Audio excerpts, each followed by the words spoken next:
1-3, the police are requesting an ambulance to detail man screaming for one. Inside the Irish Social Club at number 19 Park Street, West Rock Street.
Hi, you're watching the movie canon?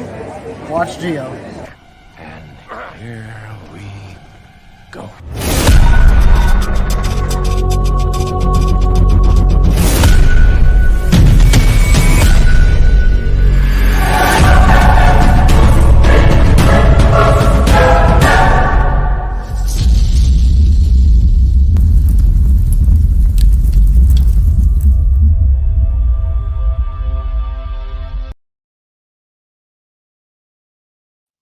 Hello, everyone. Welcome to my YouTube channel, The Movie Canon. I am Giovanni, and this is the Met Report, a show about movies, entertainment, and television news. And for today's episode, I am going to do my Oscar predictions. I do this kind of annually. I've been doing this for a couple of years or so. 2024, I'm going to predict all of the Oscar categories for this year. Will I get them right? Who knows? But I want to say I'm pretty decent when it comes to predicting them. So if you want to, go based on my picks in your little Oscar pool party, then I would do that. I'm also doing my non-spoiler review of Dune Part Two. I won't give you guys any spoilers because I know it just came out, but it's definitely the movie to beat in 2024. I know we just started the year, but I'll give you guys more details in just a moment here. I am not alone today. I have two guests. Both of these individuals have been on my show before. Most recently, we did have uh, Mr. Alex Montano, which I'm going to bring in right now. There we go here. Mr. Alex, how are you doing? Good, my friend. How are you? Good to be here. I am doing well. I'm very excited to have you here Thanks today, for having Mr. Alex. I just had a little bit of music here. Hopefully, it wasn't too loud there. But yeah, I wanted you on here, Alex, because we did when we did the Oscar nominations. I did a little stream, a video, and you did that one with me. So I wanted you to be part of it today as well. So I'm glad you're here. I'm glad you're here. Good to be here. Excited Thanks. to talk some movies. Yes, definitely. And the guys in the chat, let me know if the music is too loud or the picture's weird or whatever the case. Let me see if I can move it down a little bit here. Okay. My next guest, he has been on my show before. It's been a while, but he's been on my show. And this is actually my cousin, Ivan. How you doing, Ivan? Hey, pretty good. Can you hear us and everything is good? Yeah, I can hear you. Perfect. So we're gonna go and do this here today, everyone, and then Ivan, you've been on streams with me, you've been on videos with me regarding like the Oscars and just other things like that. Mm-hmm. This year, 2024, I think both of you haven't really seen that many of the Best Picture nominees. Is that right? I've seen most of them. Oh, you have seen most of them? Yeah. Alex? Yeah. You have? Okay. Which one have you not seen? I don't remember. Oh, okay. Well, we'll go over. I've seen most of them. Okay, yeah. We'll go over them in just a bit here. Yeah. All right. So, and then we're also gonna do Buy, Rent, or Destroy. You played this before, Alex. Ivan, you actually haven't played this before. I think we played a version of it like years ago, but it was called something else. But this is the one that I'm doing now in this new show that I started this year. So you'll be playing that, Alex, as well. And then I'm doing a little Oscars theme party. I'm sorry, Oscars theme game that you played last time, Alex, but Ivan hasn't. So I'm gonna have him play that. And then I have a filmmaking themed game that the both of you are gonna play, and I'll give you guys more details about that a little later. So that should be fun. Hopefully that all right, sounds good. All right, so let's look at the chat real quick here. So let me try to get over here because I know there's a few comments in there already. All right, let's go back up here. Okay, so we have Ms. Debbie Rastelli saying, "Where is everyone?" Okay, so yeah, because we started like I don't know, like a couple minutes late. But yeah, we're here. We're all here. Debbie Rastelli. We have Dr. Oddity Sideshow Collector saying, "Hey, movie canon." Hello there, Mr. Oddity. Thank you so much for being here. You've been here in the last couple weeks or so really appreciate you being on here again.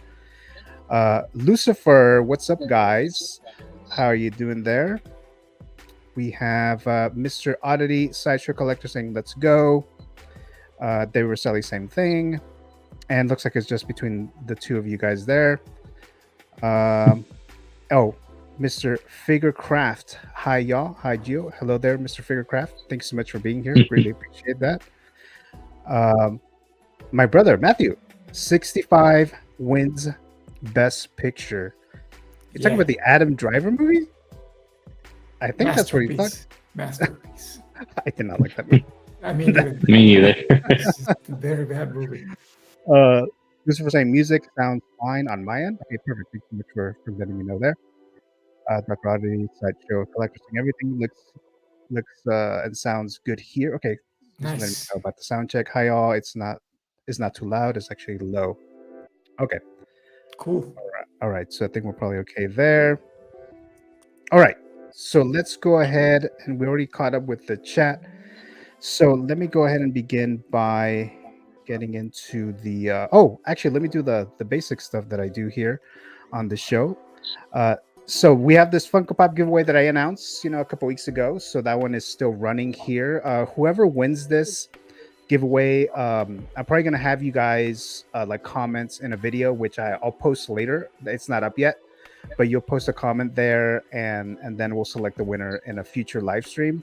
And whoever wins will choose either this Darth Maul or the Dark Side Anakin.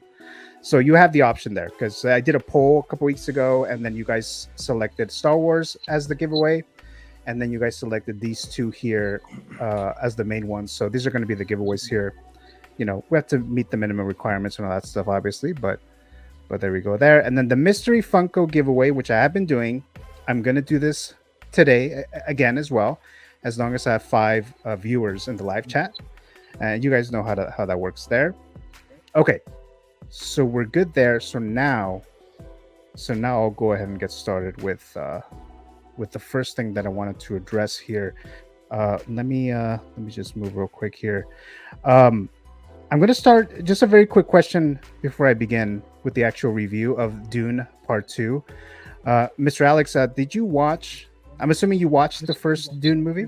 Yeah, and I did go watch the second one yesterday morning. The theater was empty, so perfect for me. Okay, and then you're a Denis, what's the name? A Denis Villeneuve. Yeah. Villeneuve fan. Yeah. Okay, and then Ivan, yeah. I know you've seen Dune Part 1. What are your quick thoughts on the first film?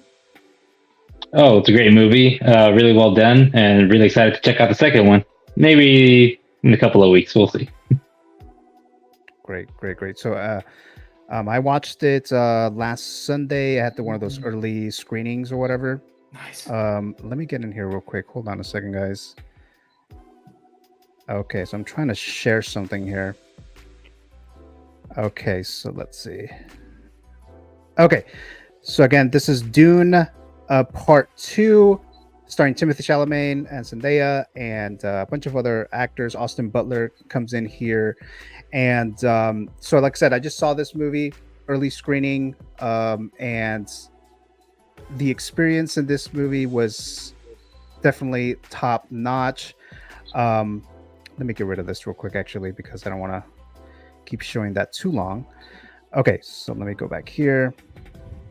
Okay, so yeah, I absolutely loved the first Dune film. It came out in 2021. It was that year where Warner Brothers or HBO decided to drop all their movies into streaming at the same time as the theatrical run, which I thought was a dumbass idea. And I kind of turned out to be the case, because box office wise, it just didn't do well. COVID was still an issue or whatever, but that was definitely not a good idea. But Dune still made it pretty significantly there. It still did pretty well, considering that we had those issues with COVID and this platform, or the way that they decided to release that first Dune film. And I thought it was great film, great score and everything like that. It was almost my top film of the year, but I kind of enjoyed another movie just slightly more. But still, great achievement there. And now we have Dune Part 2. Now, again, everyone, this is not a non-spoiler review. I'm not going to give you any spoilers whatsoever, so you can be safe there. I know, Ivan, you haven't seen Dune Part 2, so obviously I wouldn't want to spoil that for you there. Yeah, so, you wouldn't spoil it. Or some of you guys there. But let me just go into some of the little fine things here, okay? So, and I think it sounds very similar to Oppenheimer, because when I kind of talked about this Oppenheimer movie last year, it's kind of like the same in the sense that basically everything that makes up a film is top notch. You know, the score, Hans Zimmer, the performances, top notch, the direction, the cinematography, the production design, the locations that decided to use, the story, obviously the story based on the book by Frank, I think it's Herbert, I believe his last name, novel 1965, which George Lucas took a lot of influence from. Um, Overall, the story itself is it's an amazing story, amazing film. And when you get all these components, these performers, these actors, this actor Denis Villeneuve making these great films that he's done in the past, and then you make it into this sci-fi epic that we get here. We get Dune Part 2. Now, if you haven't seen this movie, and you're a big sci-fi fan, you like the first film, this is definitely a movie that you need to see. And this is a movie that you would need to see in the theater. I know some people don't want to go to the theater for many reasons, and I can understand, dealing with people, or just it's expensive. It's just a whole endeavor basically to have to go to the movie and watch a movie in theaters. This is a movie that you need to see in theaters. It is an experience. It is definitely is an experience. And some of the things that they added, some of the new actors that they brought in, like Austin Butler as the villain. And I always have trouble pronouncing the name of the villain here. Let me see if I can find it here. I'm probably not going to find the name of him right now, but Austin Butler was insanely good in this movie. I mean, we're not talking like Oscar nomination or anything like that. It's definitely way too early for that. But his performance is the one that stands out to me the most. And if you've seen or heard of the original movie, the one that came out in the 80s, that was directed by David Lynch, quite a drastic difference there when it comes to those two characters. And Sting play the villain there. Yes, right. And I can't remember the character's name. I think it's called Fod or Foyd, Ratha or something like that. I don't remember exactly. Let me look it up, but I'm terrible with names. So yeah. So, and Austin Butler, he's just creepy. He's insane. It's just, it works very, very well. Dave Bautista comes back, as I'm sure a lot of you guys know. Christopher Walken, we've seen that in the trailer that he's back in here as the Emperor, Florence Pugh as the Princess. There's just a lot of stuff that happens, even when it comes to the relationships, the romance of it, everything. It's a bit different there. So it's not your typical like love story, sci-fi story or whatever, right? So yes, this is definitely a movie that you would have to see there. And then Ivan, I'll go to you real quick here. What were your anticipation levels of Dune Part 2 before the reception that you started to maybe hear or see? Oh, my expectations were really high. I just do trust the director, and it's a great source, the book. So I was expecting good stuff from it, and I'm happy to hear that it's true.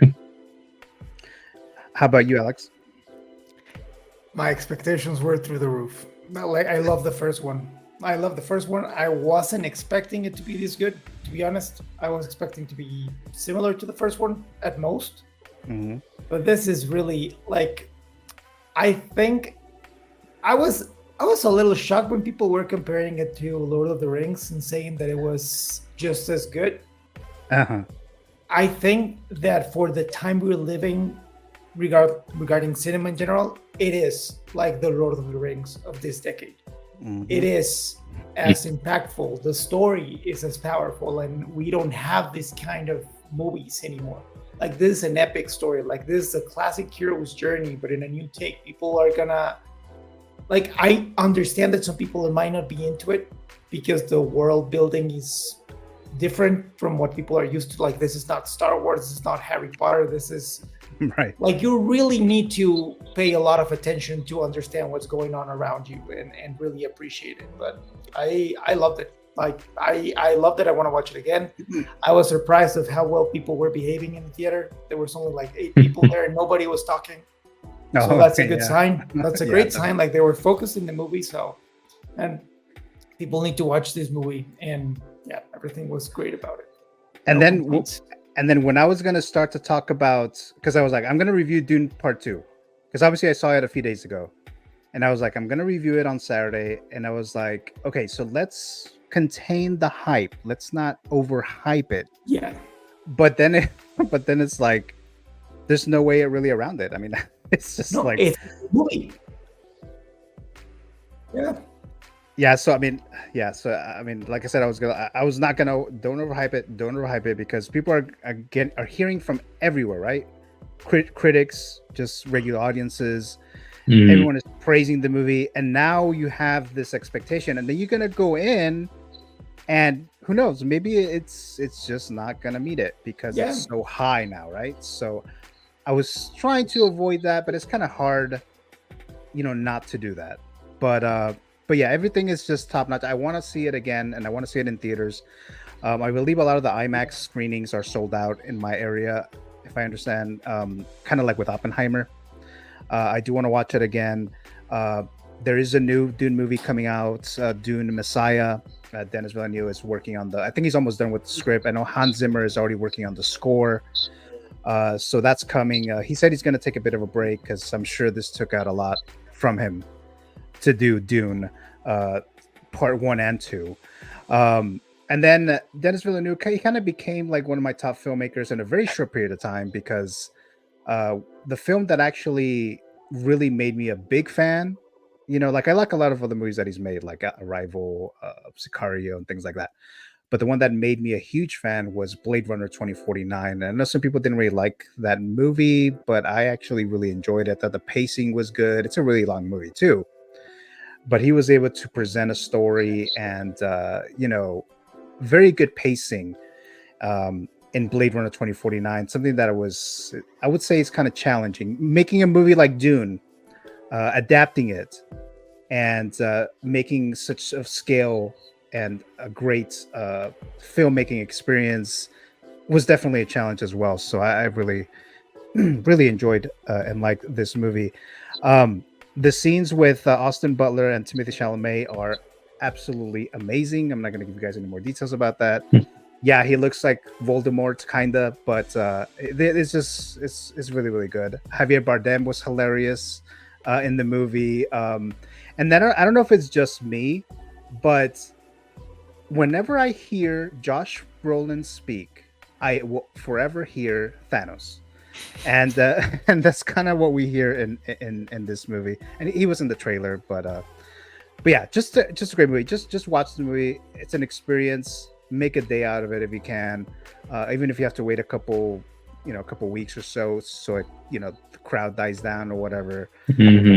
Definitely don't miss this film. And then hopefully I'm not overhyping it, even though I kind of failed at doing that. But Ivan, do you have any other thoughts that you have for this? I know you haven't seen it, but any other thoughts that you have, or just in general with the franchise? Yeah, I'm excited that this could continue to be a big franchise. And to me, even though I keep hearing praise, it's not. I don't feel like it's overhyped for me at all. No one's like saying like it's the movie of the century, nothing like that. We just want a good movie, and that's what I hear. Quality, great story, great acting, like everything's about it, and that's exactly what we want. Like last time I remember hearing a movie being praised this much was it Top Gun Maverick. Like everybody said it was a great movie. And watching it, it was like, yes, exactly what I was expecting. So when I watched Dune Part 2, I feel like my expectations are going to be met, just because like it's just good. Like I'm not hearing nothing like The Dark Knight. Remember The Dark Knight? Everybody was saying like it was groundbreaking. I don't hear anything like that for this movie. So it's just a great movie. Great. That's what I want to see. The other thing that I was thinking, especially after watching Dune 2, is how this movie was supposed to come out last year. It was supposed to come out in November of 2023. Yeah. And now I'm thinking like in the Oscars race, it's like, so you're saying that we're gonna have Oppenheimer, Killers of the Flower Moon, all these films, and Dune Part 2 as a potential contender for Best Picture? And I know that I just watched this movie, but I would say that Dune Part 2 is the better film of Oppenheimer and Killers of the Flower Moon. And Killers of the Flower Moon was actually my favorite film of last year. I like both of them, obviously, but it just gave the edge a little bit. So, I mean, that's just what I would say when it comes to Dune Part 2. So it would be a crazy, crazy Oscar race had this movie actually come out last year. And like, would Christopher Nolan really get a chance of getting an Oscar, or would Denis Villeneuve? So it would be a whole completely different situation. So I was kind of thinking about that. Alex, any other final thoughts that you might have pertaining to this franchise? I think that they didn't release it on last year because there's the same studio as Barbie, and they didn't want, Oh, okay. competition there, because obviously people would rather go with Barbie. Well, the majority of people. But this year, I think like that's why I feel that we can compare it with Lord of the Rings, because this can have as many awards as those movies did. This can be the fantasy movie of this decade, of this time of history, that will gain a lot of awards, and people will start taking fantasy and sci-fi seriously again. So. Yeah, the other thing that I heard about supposedly why they pushed Dune to 2024, the main thing was the actor strike, right? That they wanted to do the press and all the other stuff. Okay, that makes sense.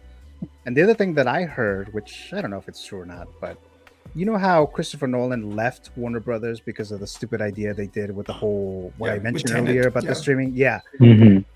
So I heard that it was supposedly, let's push this movie to next year so that Christopher Nolan could get his Oscar, I don't know, tested or what, I don't know, like has a better chance of it. How much that makes sense, I don't know, but I've been hearing that online. Warner Brothers is trying to get Christopher Nolan back at this point in his first movie with Universal.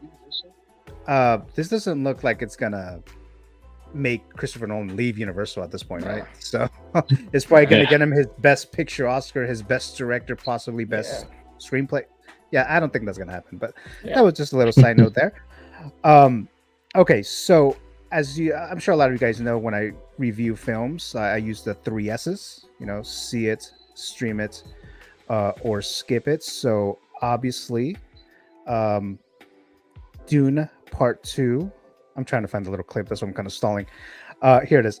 So obviously Dune Part 2, Denis Villeneuve's masterpiece, amazing film, is a see it to the biggest screen that you can see, to the loudest theater that you can be at, and it's going to be an A-. That's the grade that I'll be giving it. Why am I giving it an A- and not, let's say, an A+? Because I just saw this movie and I kind of want to leave a little room so that if I can watch it again, it'll get to that point, or maybe it'll decrease, right? Because that's kind of how I do it. I don't usually give like an A or an A+ in movies, and I don't think I've done that ever. I don't think so. It leaves a little room in there. So that's just my little thought process there. Yeah. So see it, A-. That's Dune Part 2. So let me get to the chat here, and then unless you guys had something else you wanted to say before we move on to the comments. Well, I like when I look at my YouTube recommendations, all the critics, like usually there's like some people that love a movie, and then there's like those really pessimist, really critical reviewers. I love when I see just a clean sweep of everybody saying like best picture or best movie of the year, the movie we needed, so I'm really happy. And even though I haven't seen the movie, I got like a little upset about your A-. I was like, that should be an A or A+. And I get it. I can understand. Like I said, A-. I give it enough wiggle room there. It'll probably get to an A. It'll probably get to an A+. Okay, good. There you go. Okay, so let's look at the chat real quick here. Mr. Brick Artemis saying, "What's up, guys? Hello there, Brick. How are you doing? Thank you so much for being here."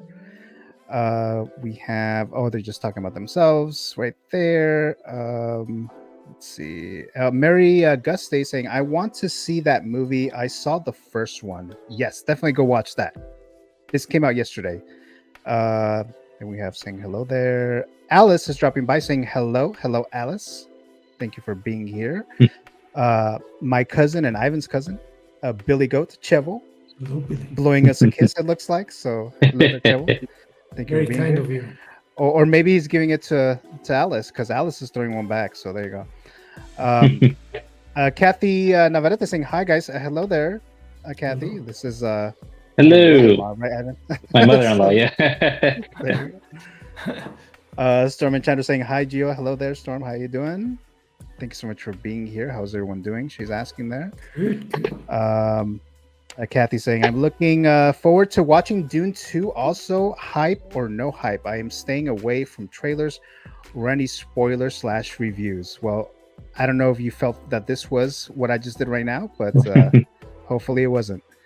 Dr. Audi saying, I'll wait to stream it. Okay. Let's see. Storm saying, I am planning to stream. Debbie Rosselli, stream, definitely. Okay, so a lot of you guys don't want to watch it in the theater. I mean, it's cool and everything there. Oh, my other sister Jasmine saying hi. Hello there, Jasmine. Thank you for being here. I don't remember you being on the stream before, but thank you. Yeah, it's the first time I see that. Storm saying a rough month in February. Good to be back. So thanks so very much, Storm. I definitely, I don't remember seeing you much this month. So thank you for returning here. Debbie saying your family really supports you, Gio. Yes, definitely, Debbie. Thank you so much for that. But that is very true. Hi, Jazz, says Storm. Dave Rosselli, good to see you, Storm.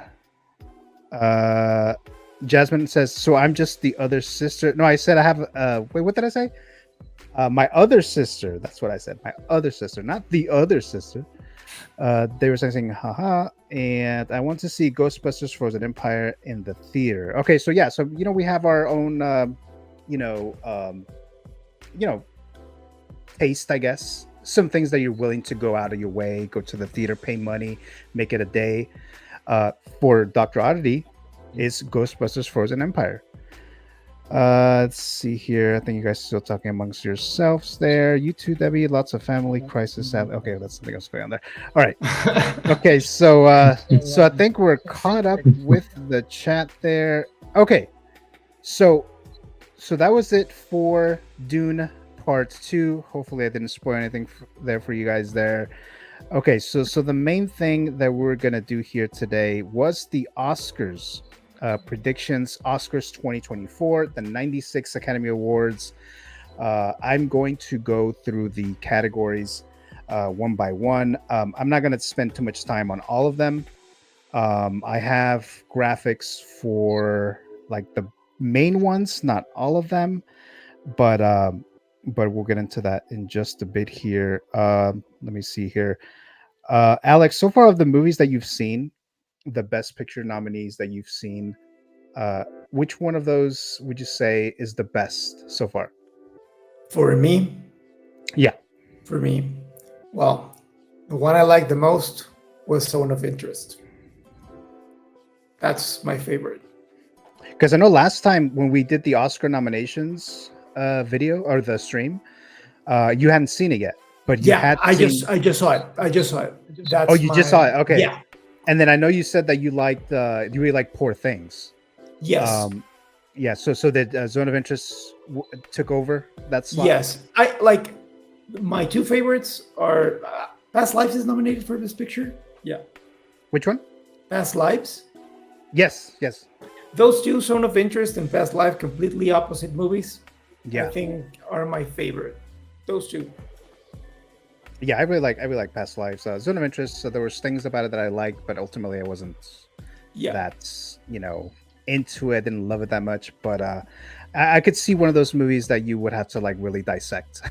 So yeah, so that's that one there. And then Ivan, I know you've seen Oppenheimer and Barbie, and I think those are the only ones that you've seen. Killers of the Flower Moon. Oh, that's right, Killers of the Flower Moon. Of those three, which one did you like the most? Oppenheimer, and then Killers of the Flower Moons, a close second. Okay. Yeah, for me, it's the other way around. It's Killers of the Flower Moon, and then very close second would be Oppenheimer. Did you like Killers of the Flower Moon, Alex? I did. I really like. I love Scorsese. He's one of my favorite directors. But if I'm honest with you, like I prefer these movies from different directors. Like people that, like I love Jonathan Glazer, and I forgot the director of Past Lives, the name of her, selling. Oh, I forgot the name of the filmmaker. Selling, I think it's selling something, but yeah. I really like when I see new people doing new things, and they deserve a chance. They're not gonna win anything, but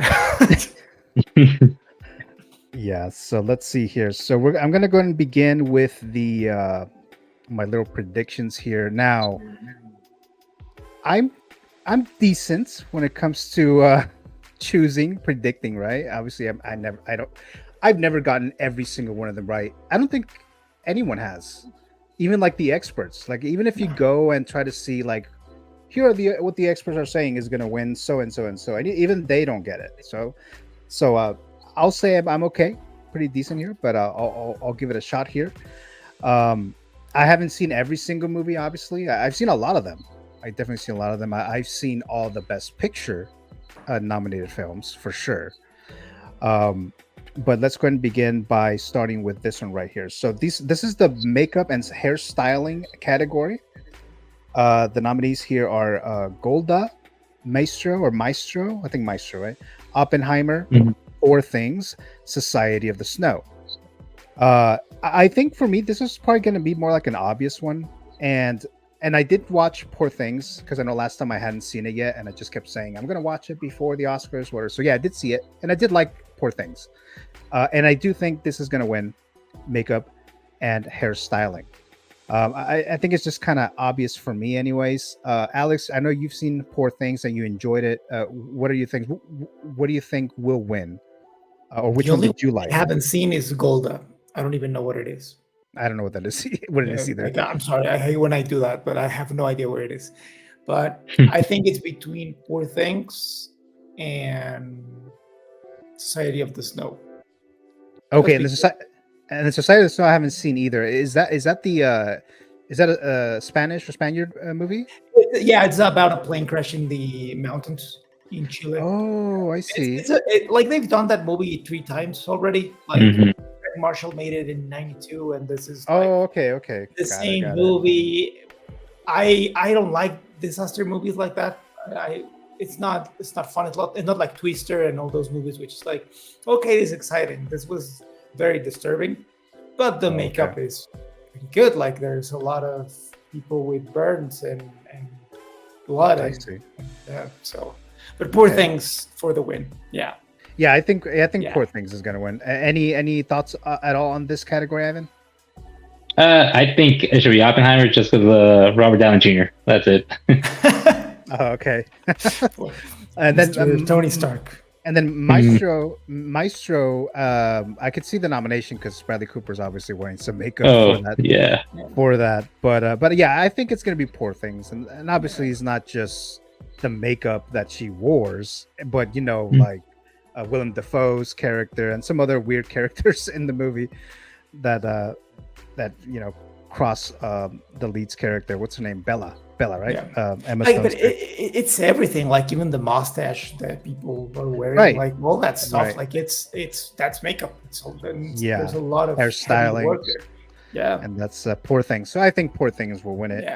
Will it? Sure. We'll see. Okay, the next category going to go into is production design, and let me see if I can find it. Here we go. Production design. We have Barbie, Killers of the Flower Moon, Napoleon, Oppenheimer, Poor Things. The one that I have selected here that I'm going to predict is again Poor Things, and just by watching the trailer, of Poor Things, you can see it. You can see it. Yeah. I think I'm pretty confident in this one, but like I said, who knows, right? Alex, what are your thoughts? Poor Things. Poor Things. Yeah. Would you agree with that, Ivan? Yeah, from the trailer. Right, right. Even before that, I was like, Yeah. that looks like a production design type of thing. Mhm.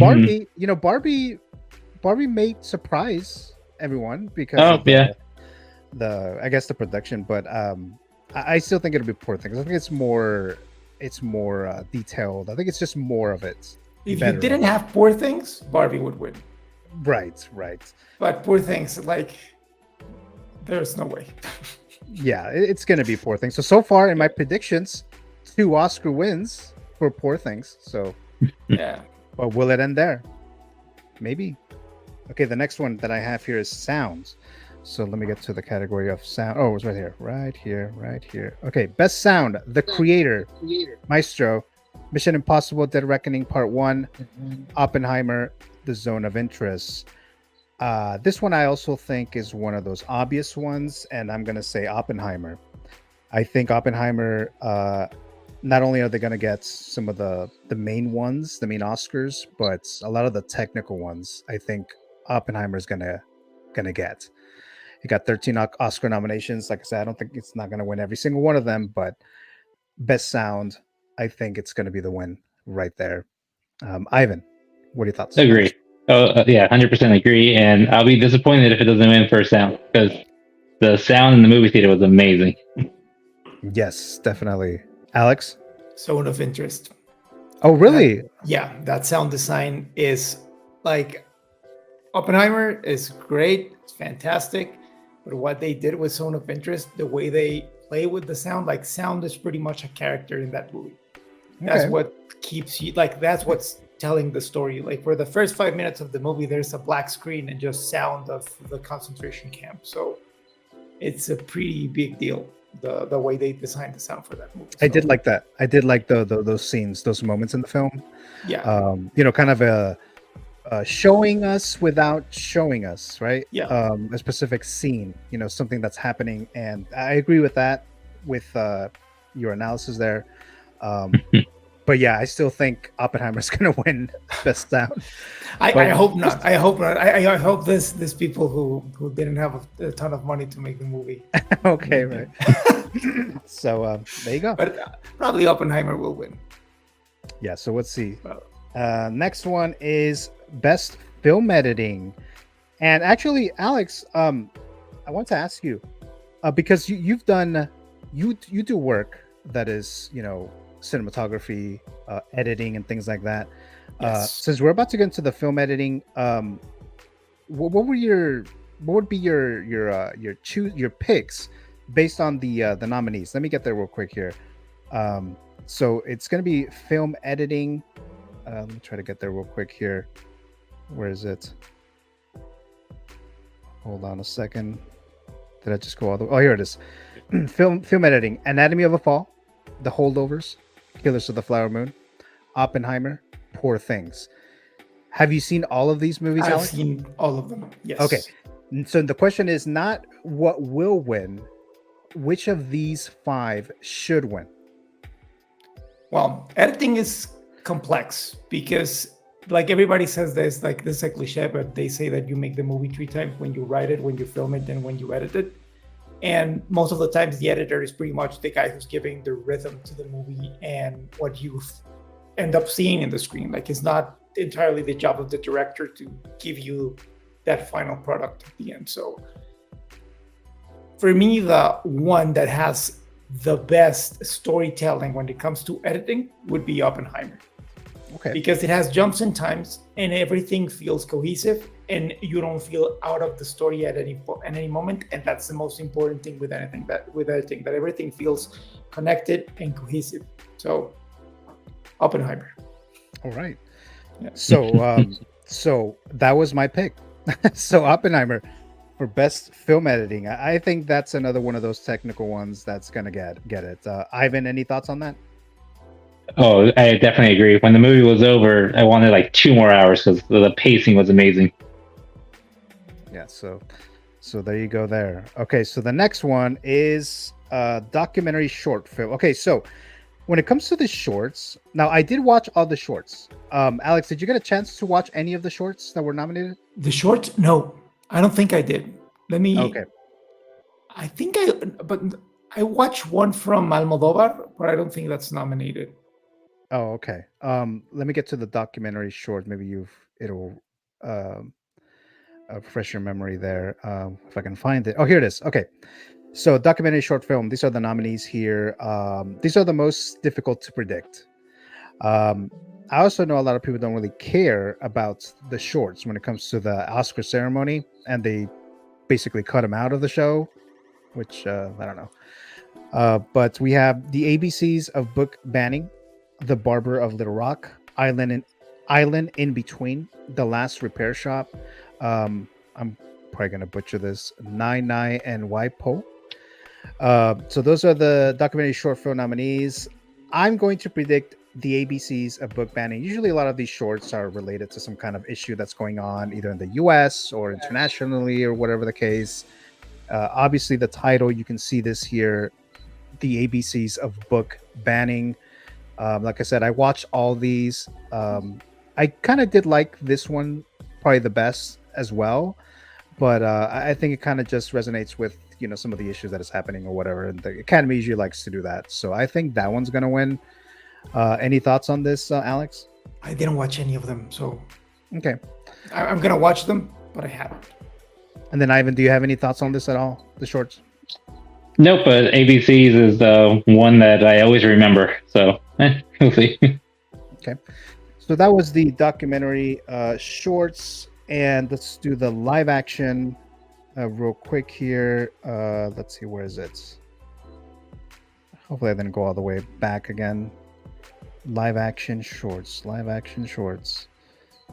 Okay, so we have, there it is, live action shorts.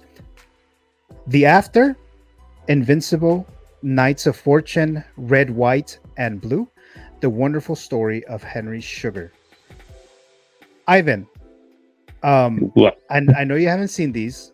Mhm. Do any of these titles ring a bell for you at all? No, not at all. Okay. One of these shorts was made by Wes Anderson. Oh, And okay, and that's The Wonderful Story of Henry Sugar. Wes Anderson and Stephen Rails are the producers there. Red, White, and Blue is one of those stories, one of those movies or videos or shorts that again go into the whole political, the issues or whatever that is happening somewhere. And this is one that stands out to me when it comes to that component. But since The Wonderful Story of Henry Sugar was made by Wes Anderson, and Wes Anderson has not won an Oscar, I think they're going to give it to him. So for live action short, it's going to be The Wonderful Story of Henry Sugar. Any thoughts on this at all, Alex, about these shorts? I haven't seen any of them, so yeah, I don't know. But probably they will give Wes Anderson an Oscar if it's just like, And there then you go. Don't complain anymore. There's your Oscar. Right. Because I was looking into the shorts and I was like, because like I said, it's very unpredictable. Like it's really hard to choose who they're gonna give it to. And then I was like, you know what?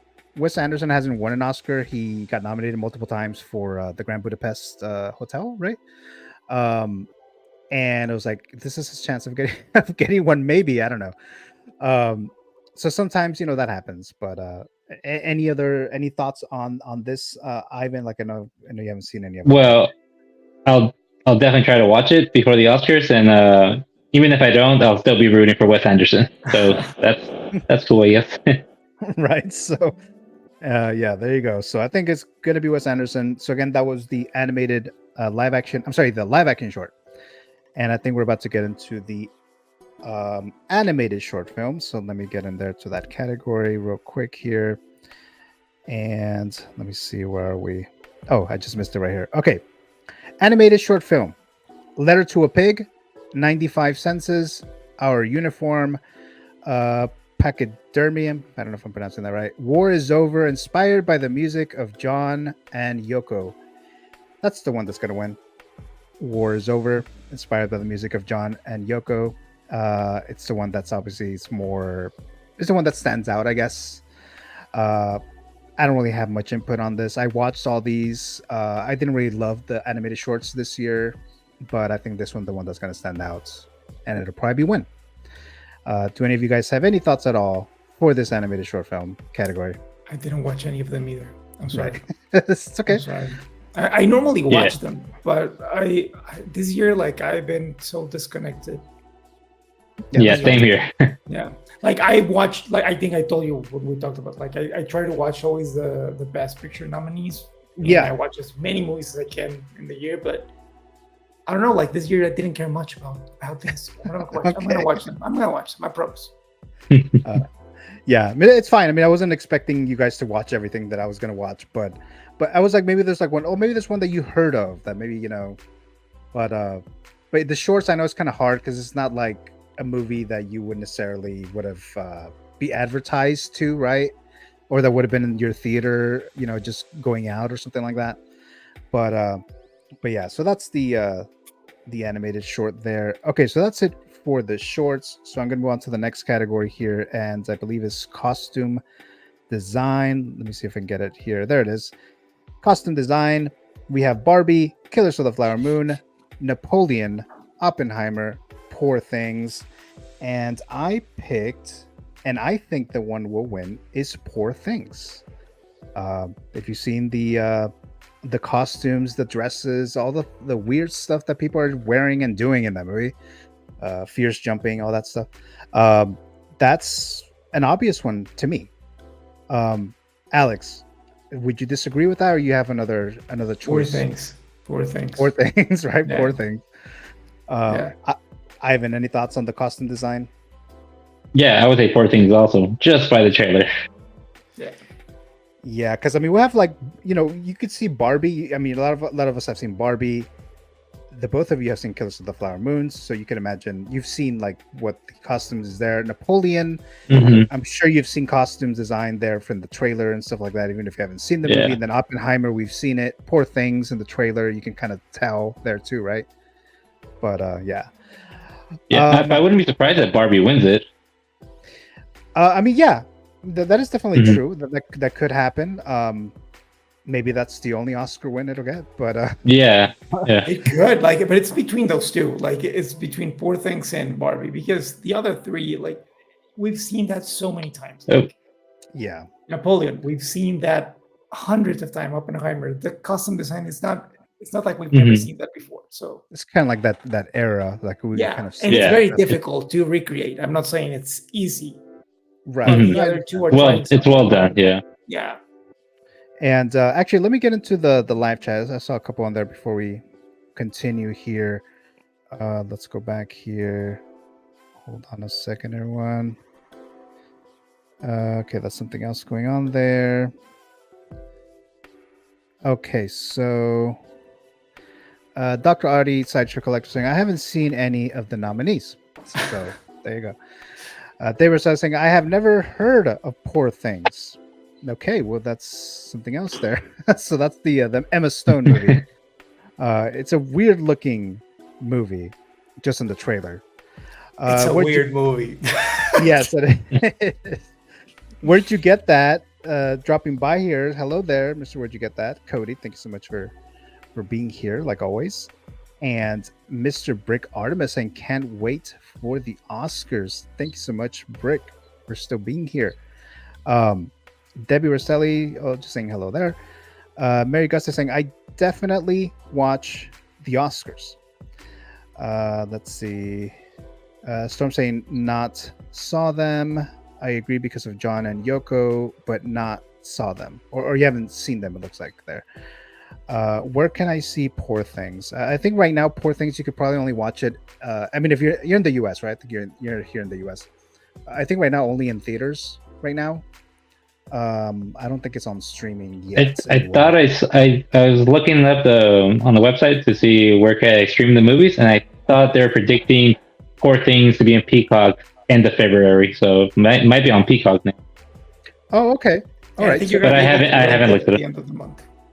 Okay, so it might, so I guess it might already be on Peacock, but yeah, because I know I was looking to stream it, like a month ago, and it wasn't there, so just go see it in the theaters, and it was good, so I liked it, so All right, so let's continue here to the next one. Okay, so we're gonna get into cinematography. So, Mr. Alex Montano, you are a cinematographer, so I'm going to ask you, what is what does a cinematographer do? We paint with light. It's very romantic, right? So, Now, so like the cinematographer is in charge of all the lighting and all the technical aspects of the look of the film. Like we, with the director, not just us, we pick the lenses, we decide with the director and production design the color palette that we're gonna use, how much contrast do we want in a shot. Like we help the director create his vision. That's what we normally do. Okay. and does the director give you like guidance as to I want this to look this way, or is it more like I have an idea, let me show you to see if you like it? It Or is really it both? depends on the director, but most of the time it's like you have this conversation with him, like what I'm looking is this, and they give you examples of what they have in mind. Like really good directors, like people who are really prepared, they go and have like a pretty much book for you to tell you like this is what I'm looking for, and you just help them create that. But most of the times they really, because cinematography is more a technical aspect of a movie, a lot of directors have not very knowledgeable about that, so they go with you and tell you like, hey Alex, I'm trying to achieve this look, what do we need to do to get it? Okay. That's normally how it goes. Yeah, because I know that's a question that pops up. Like, what's cinematography? Like, well, what does a cinematographer do?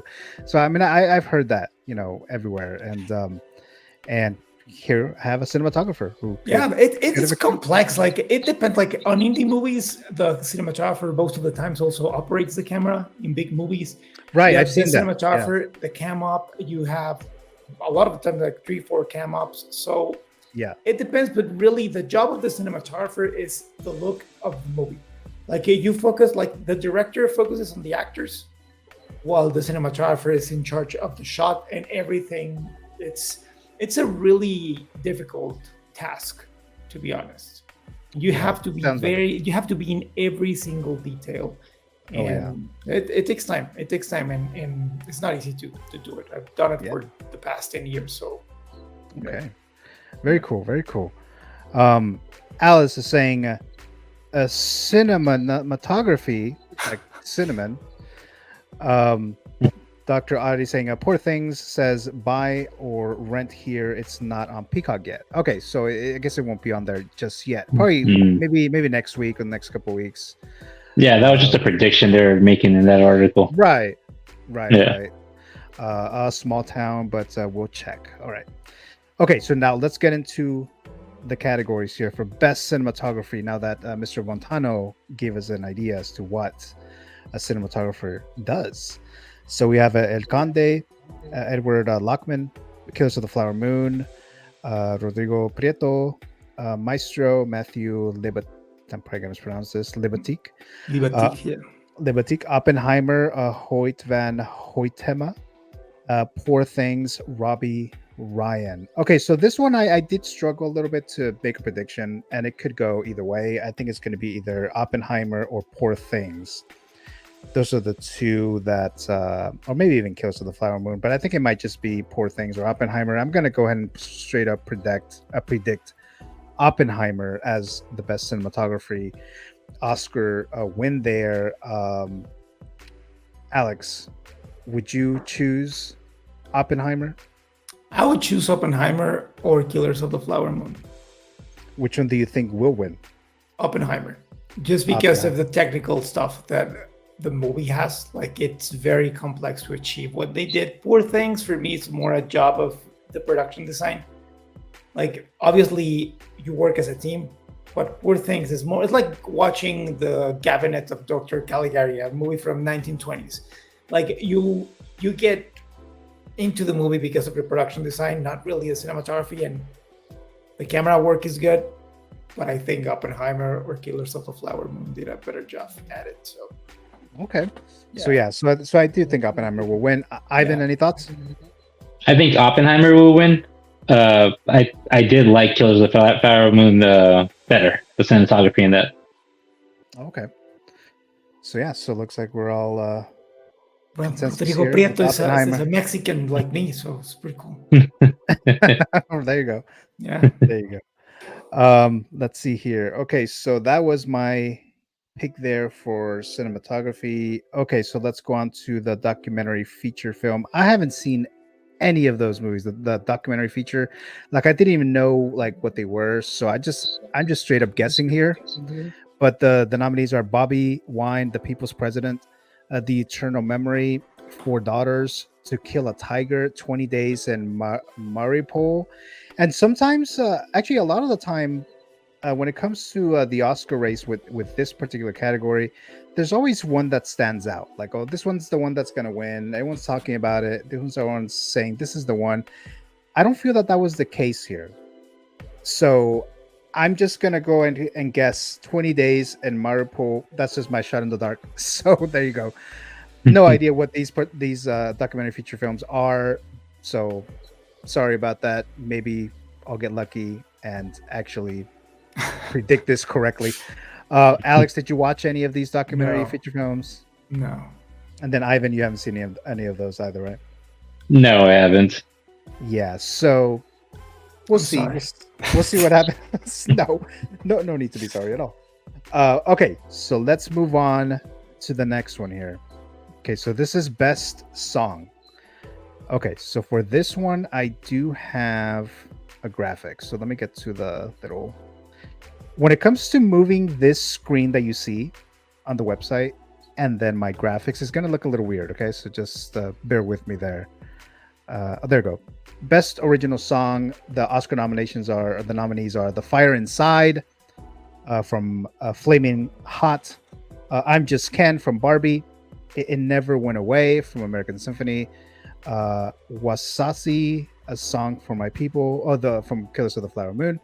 And What Was I Made For from Barbie. So we have two songs that made it to this category for best original song. I think with this I thought did you leave? Did I what? the group? Okay. I thought you like left. I heard someone just like pop in and I was like, wait, who the hell just popped in right now? Well, yeah, everything on my end disappeared, so it was like loading. Okay. Yeah. Oh, okay, there you go. All right. So okay, best original song. So I think this one is kind of obvious. So I'm gonna go ahead and guess my prediction will be Barbie, best original song. Let me try to close this here. Let's go back here. There you go. Best original song. I think it's gonna be this one right here. I don't know if it's actually gonna happen, but that's gonna be my pick. My prediction. And we heard this song throughout the year, and I just don't see why they wouldn't. If it's a great song, the best song, I don't know, but I think this is the one that's going to win. That's just my choice there. Any thoughts on that, Alex? It should win. It should win. Okay, Yeah. so there you go. It should win. Yeah. You agree with that then, Ivan? Yeah. Oh yeah. I love the song when they should put it on the trailer. I love the song right away, and then that was the thing I was most excited for the movie for that song, and it was awesome. Yeah, And this guy did a fantastic job. Like he deserves every award. So funny. Yeah. So I think that's kind of a given. Mary Gusta is saying, Is he gonna perform it? Yeah. Yes. Yeah. Okay. They Cool. They just announced that I think this week that he's going to perform. So Perfect. So there you go. I'm just Mary kidding. Gusty saying, "I hope I'm Just Ken wins." So yeah, I think it is going to win. I do think that's It going to has be the to. case. Mm-hmm. The next one here is, let me look at my thing. Oh, score, best original score. Let me get to the actual image here. Oh, there you go. I just missed it.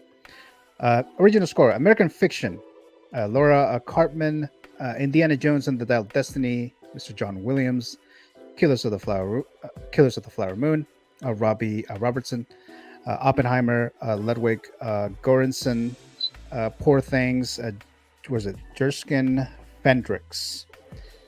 I think this one seems kind of obvious to me, and I think it's going to be Oppenheimer, Ludwig Göransson. I think it's one of those givens, in my opinion, anyways. Any thoughts on you guys regarding the best original score Oscar win? I think, yeah, I go with Oppenheimer because that's the one I actually listen to while I'm at work. So it's a really great score. Okay. I think Oppenheimer will win. Like, I didn't like the soundtrack of Poor Things. I know some people did, but I don't think it's good. It's just weird. And I'm confused. Like, I don't know. Like, the nomination for John Williams, like, I love him with all my heart, but he barely did anything in Indiana Jones. Oh, yeah. Like, his music there was nothing there. It was barely any new music. It wasn't like in the other movies. So, yeah. Okay. Yeah, I was surprised he got nominated. Yeah, it's weird. Yes, sometimes they do have certain rules that if it's already been, done, like we already have an existing work, even if it is like a sequel or whatever, that it doesn't qualify. So yeah, I guess I am kind of surprised that it actually did get it, but we all know John Williams is the best. Like, they have to. It's his last movie, his last Indiana Jones movie. But what I'm saying is just like it wasn't memorable. Like the music, like I don't know if it was Spielberg wasn't directing, but the music didn't do anything in the movie. Like it was like Raiders March was I don't know. Yes, yeah, Spielberg. Yeah, I agree. Part of it. Yeah, but Oppenheimer. so, yeah. would. Yeah, Oppenheimer. That's my my pick there, Oppenheimer. Okay, moving on to the next one, which is the best visual effects. Let me go back here real quick. Visual effects. Hopefully I didn't miss it. Where is it? It is right there. The Creator, Godzilla -1, Guardians of the Galaxy Volume 3, Mission Impossible: Dead Reckoning Part 1, Napoleon. So those are the nominees there. I was going back and forth. Excuse me. And I might get this one wrong, but I was going back and forth with this one. And I was going between The Creator or Godzilla -1. Now, Godzilla -1, I was thinking maybe they'll give the Oscar to it because of so much that they were able to do with a very small budget. And I would think maybe they'll give them the Oscar just for that. I mean, like, so it was great special effects and everything in a very small budget of like $15 million. Just overall, that was the production budget. But I think when it comes to the actual visual effects, I think the one that's going to win is going to be The Creator. I do think that's the one that's going to win there. Alex, have you seen The Creator? Yes. What are your thoughts on these choices for best visual effects? The Creator looks great. I didn't love the movie, but visually it's outstanding. I haven't seen Godzilla, but for what I've seen, I would give it to Godzilla. Okay, so I mean, like I said, it could be back and forth. I think those are the two. Because I mean, there's some other big movies, right? Like Guardians of the Galaxy is one of them. So those are like more obvious ones, but I do think it'll be between these two. And then Ivan, have you seen any of these movies? The visual effects. You probably saw Guardians, right? Oh, yeah, I saw Guardians. The Creator does look really pretty, but I would like them to give it to Godzilla. I haven't seen the movie, but you hear a lot in the news about the visual companies that they're always like in crunch mode. You know, they don't get that much time to work on the movie. Yeah. Godzilla, I think they took like 2 years for the visual effects. So even though with that small budget, when they have plenty of time, they can do like amazing stuff. So I hope they win it and kind of give a message to Hollywood that like you got to give these companies time to work on the visual effects. And with a small budget, yeah, that you don't have to spend $200-300 million for for a movie or whatever. But It's just ridiculous, like how they spend money nowadays. Like it makes no sense to me. And you Yeah. No, can't it even doesn't. see it. You can't even see it. Like every movie looks exactly the same. Hmm. Yeah. So yeah. So I mean, I'll still say that it's the creator, but I that's why I was kind of like struggling to choose. Maybe it's Godzilla, but I'll stick to this one. But we'll see, right? So that's visual effects. Okay, we're getting into the screenplay now. So now we're really getting to the real top ones, right? Okay, so best original screenplay. Let me get in there real quick here. Original screenplay. Did I just miss it? Where is it? Did I go all the way around? Oh, wait, no, that's not it. There we go. Best original screenplay: Anatomy of a Fall. Screenplay by Justine Treat and Arthur Harari. Sorry if I'm mispronouncing a lot of these names. The Holdovers, written by David Hemmingson. Maestro, written by Bradley Cooper and Josh Singer. May December, screenplay by Sammy Burke. Story by Sammy Burke and Alex Mechanic, I believe is supposed to pronounce it there. Past Lives, written by Celine Song. I think they're gonna give this to Anatomy of a Fall. Oh, actually, I didn't even show you guys this. Huh? There you go. I think No, they're gonna thank give you. it to it. I think they're gonna give it to Anatomy of a Fall. I've been hearing a lot of great things in critic circles and other awards and things like that. I mean, I did watch the movie and the script is it seems to be very thorough and detailed, and I mean, I did like the movie overall, and I think it's just going to be one of those movies that the Oscars or the Academy is going to like really love and award. I also don't think this movie is going to get too many other awards, and this might be the only one that it'll get. But that's the one that I'm going to go and predict. So that's Anatomy of a Fall for Best Original Screenplay. I'll go and start with you, Ivan, this time. Any thoughts on this at all? Have you seen this movie at all? I haven't seen this movie or any of the nominees, so I'll take your word for it. Okay. How about you, Alex? Past lives. Oh, Past Lives. Okay. Past lives. Past Lives. I really did like Past Lives, and I would be very happy if Past Lives does win. Like I said, I don't think it's gonna win, but of this entire list, I would say Past Lives was probably the best one that for the movies that I watched. Yeah. Because even if Anatomy of a Fall doesn't win, I still think they're gonna give it to the Holdovers. But yeah, so Anatomy of a Fall. I'll be would my okay if prediction. Anatomy of a Fall wins or Past Lives. Okay. I'd be okay with that. So that's original screenplay. That's my prediction. Anatomy of a Fall. Next one is Best Adapted Screenplay. So let's get in there. The adapted screenplay category, I struggled the most, I think, of any of them. Let me go back here. I think I just saw it back over here. Adapted screenplay. There it is. American Fiction, written for the screen by Cord Jefferson. Barbie, written by Greta Gerwig and Noah Baumbach. Probably mispronouncing that. Oppenheimer, written by Christopher Nolan. By himself, no brother involved. Poor Things, screenplay by Tony McNamara. The Zone of Interest, written by Jonathan Glazer. This one was hard for me to choose who would win. But I did make a decision, and I went back and forth on this one. I don't know how many times. Barbie, I was thinking it might be the only Oscar, or maybe the only big Oscar that it'll win. So I was like, maybe they'll give it to Barbie so that Greta Gerwig can get her Oscar or whatever, because she didn't get nominated for Best Director. So maybe they'll give it to her. That was my thought process there. Poor Things. I was thinking that because the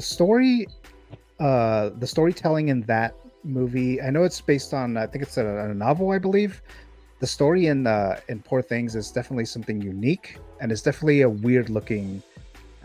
Just everything is weird about it. Even the storytelling is weird. So I was thinking maybe they'll give it to that or the Zone of Interest. So now the Academy voters seem to really like the Zone of Interest. It's an international feature film nominee, and it also got Best Picture and Screenplay. So maybe they'll give it to the Zone of Interest. Oppenheimer is the obvious one, right? It's probably going to win Best Picture. It's the most popular of them all, the most loved one, I would say, in general. So I was thinking maybe they'll go to Oppenheimer. But then American Fiction, for some reason, and I don't know why, I think they're going to give it to American Fiction for Best Adapted Screenplay by Cord Jefferson. Um, Alex, have you seen American Fiction? I haven't. Okay. I really liked American Fiction. I was surprised about this movie, and I think the strongest thing, there's a lot of strengths in American Fiction for sure, but I think the strongest component is the screenplay. So I'm probably going to be completely wrong here, but I'm going to go ahead and predict that American Fiction will win Best Adapted Screenplay. Any thoughts on the category there, Alex? This one's difficult because I think that if they give it to Nolan, I don't think he's going to win Best Director. I think that could happen. But I would say my guess is between Barbie and Poor Things. Okay. Yeah. But I don't know. It's really difficult. Like, I have no idea who could win. Yeah. And I do think that if Oppenheimer wins... I like these categories though. The categories that it could just be any of them. Yeah. That there's not like oh, that's an obvious win. That's an obvious. This one actually, ultimately it could be any of them. Yeah. It's just a matter of like also what other Oscar wins the other films have already gone or have already won, right? Because they also kind of want to like, share the wealth a little bit sometimes, Yeah. So it also depends on that, and then obviously if you don't know the other information, then it's kind of hard to predict something like this. Yeah. The cool thing is that you have 2 historical movies and 2 fictions. I don't know American Fiction what it is about, but you have 4 movies that are very different. One is pretty much a comedy. The other one is super weird. Zone of Interest is very disturbing, and it's very diverse. And that's awesome. Like, it makes it very hard. Whoever wins, good for them. Yeah, so I'm pretty sure I'm gonna be wrong about this, but there's just something in the back of my head. It's gonna be American Fiction. Ivan, what are your thoughts on any of these? I've only seen Barbie and Oppenheimer. I would like Oppenheimer to win, but also I was disappointed that Killers of the Flower Moon wasn't nominated for this. Yeah, that's true. That's true. I thought it was going to be like one of those given ones too, like obvious ones. Oh, that's a lock, but it's not even nominated. So there you go. It would definitely make it harder, even harder than it already is. But yeah, so there's that. Let me look at the chat real quick before we move on to the other categories here. Let's see here. A Storm saying, has Godzilla ever won? No. This is the first time that a Godzilla film gets an Oscar nomination, if I'm not mistaken. Chris Chong saying, the visual effects made me think Hoo Hoo Rockets. There's something about him, I'm not surely what you mean, but thanks for your comment there. Who knew the goofiest Marvel gang would make me the most emotional? And I'm guessing you're talking about Guardians. I'm guessing. Mr. Yomo saying, hello there, Yomo. Thanks so much for being here. Greatly appreciate you being on here watching us, and then we'll see you tomorrow on my other show, Figure Stock. Debbie Restelli saying hi to Yomo. Just saying hi to Debbie and Storm. Let's see. Storm says, everything I saw my friends post, they all want Barbie sweep. It was okay, but I liked Oppenheimer better. Okay, so they won a Barbie sweep for the Oscars, but you like Oppenheimer more, which makes sense, right? Debbie Rosselli saying, I really enjoyed Oppenheimer. I wasn't a fan of Barbie at all. Oh, yeah, I know you mentioned that many times, Debbie Rosselli. I know you did not like Barbie. Okay, so moving on to the next one here. Or any other thoughts that you have, any of you guys, for the adapted screenplay category? No. Nope. Okay, so let's move on to the next one here. Okay, animated feature. So we have animated feature. That's the next one. Let me go ahead and show it real quick here. Okay, so this one, I was only going back and forth with two picks. But the best animated feature film nominees are The Boy and the Heron, Elemental, which is a Pixar movie, Nimona, which I'm not familiar with and I have not seen, Robot Dreams. I actually have seen the trailer for this, but I haven't seen it. It looks interesting, so I kind of do want to watch it. And then Spider-Man Across the Spider-Verse, the sequel to Spider-Man Into the Spider-Verse. So those are the nominees. Obviously, the ones that I was going back and forth was with The Boy and the Heron and Spider-Man Across the Spider-Verse. So I'm going to go ahead and predict that they're going to give it to The Boy and the Heron. I just think that's what's going to happen. I think Studio Ghibli's only won one Oscar in how many films that they've made? Like Many, like 30. many. Right, exactly. Yeah. If it's only one, and this one was received very, very well, critically, audiences. Not that Spider-Man wasn't, but I just think they're just gonna give it to this film, The Boy and the Heron, for best animated feature. Alex, I know you're a big fan of anime and just in general these type of movies in Japan. So, Yes. What are your thoughts on this? I wish that I love Suzume. I wish that one was nominated, but I know they can only submit one movie per country.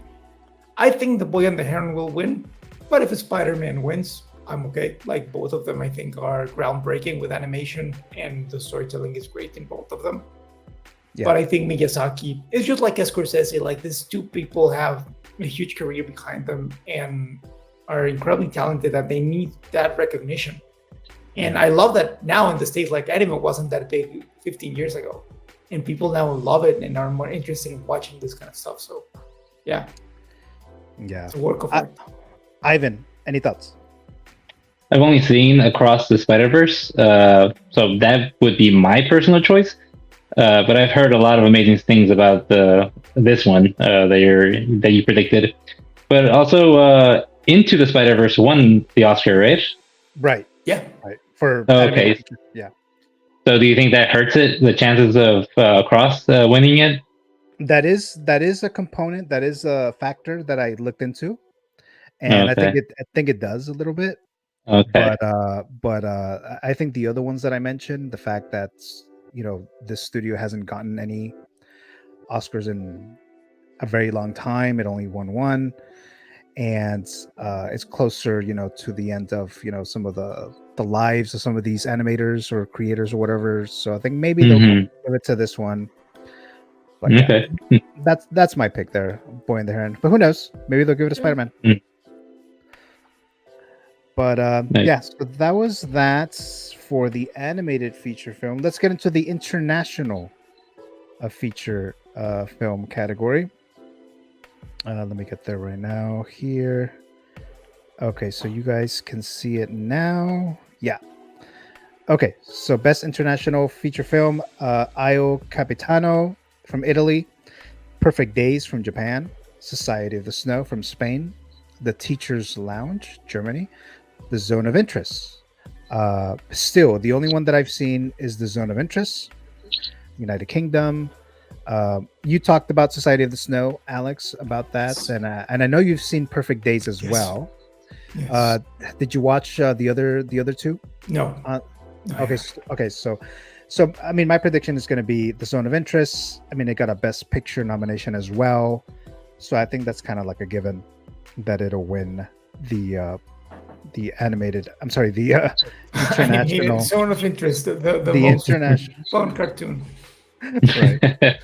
The international feature film Zone of Interest will win. Any thoughts on that, Alex?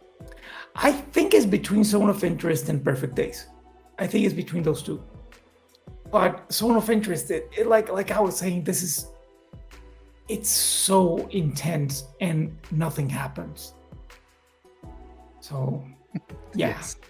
it's very intense, man. Like it's such a different movie. And That's a Perfect ni- Days is very different too.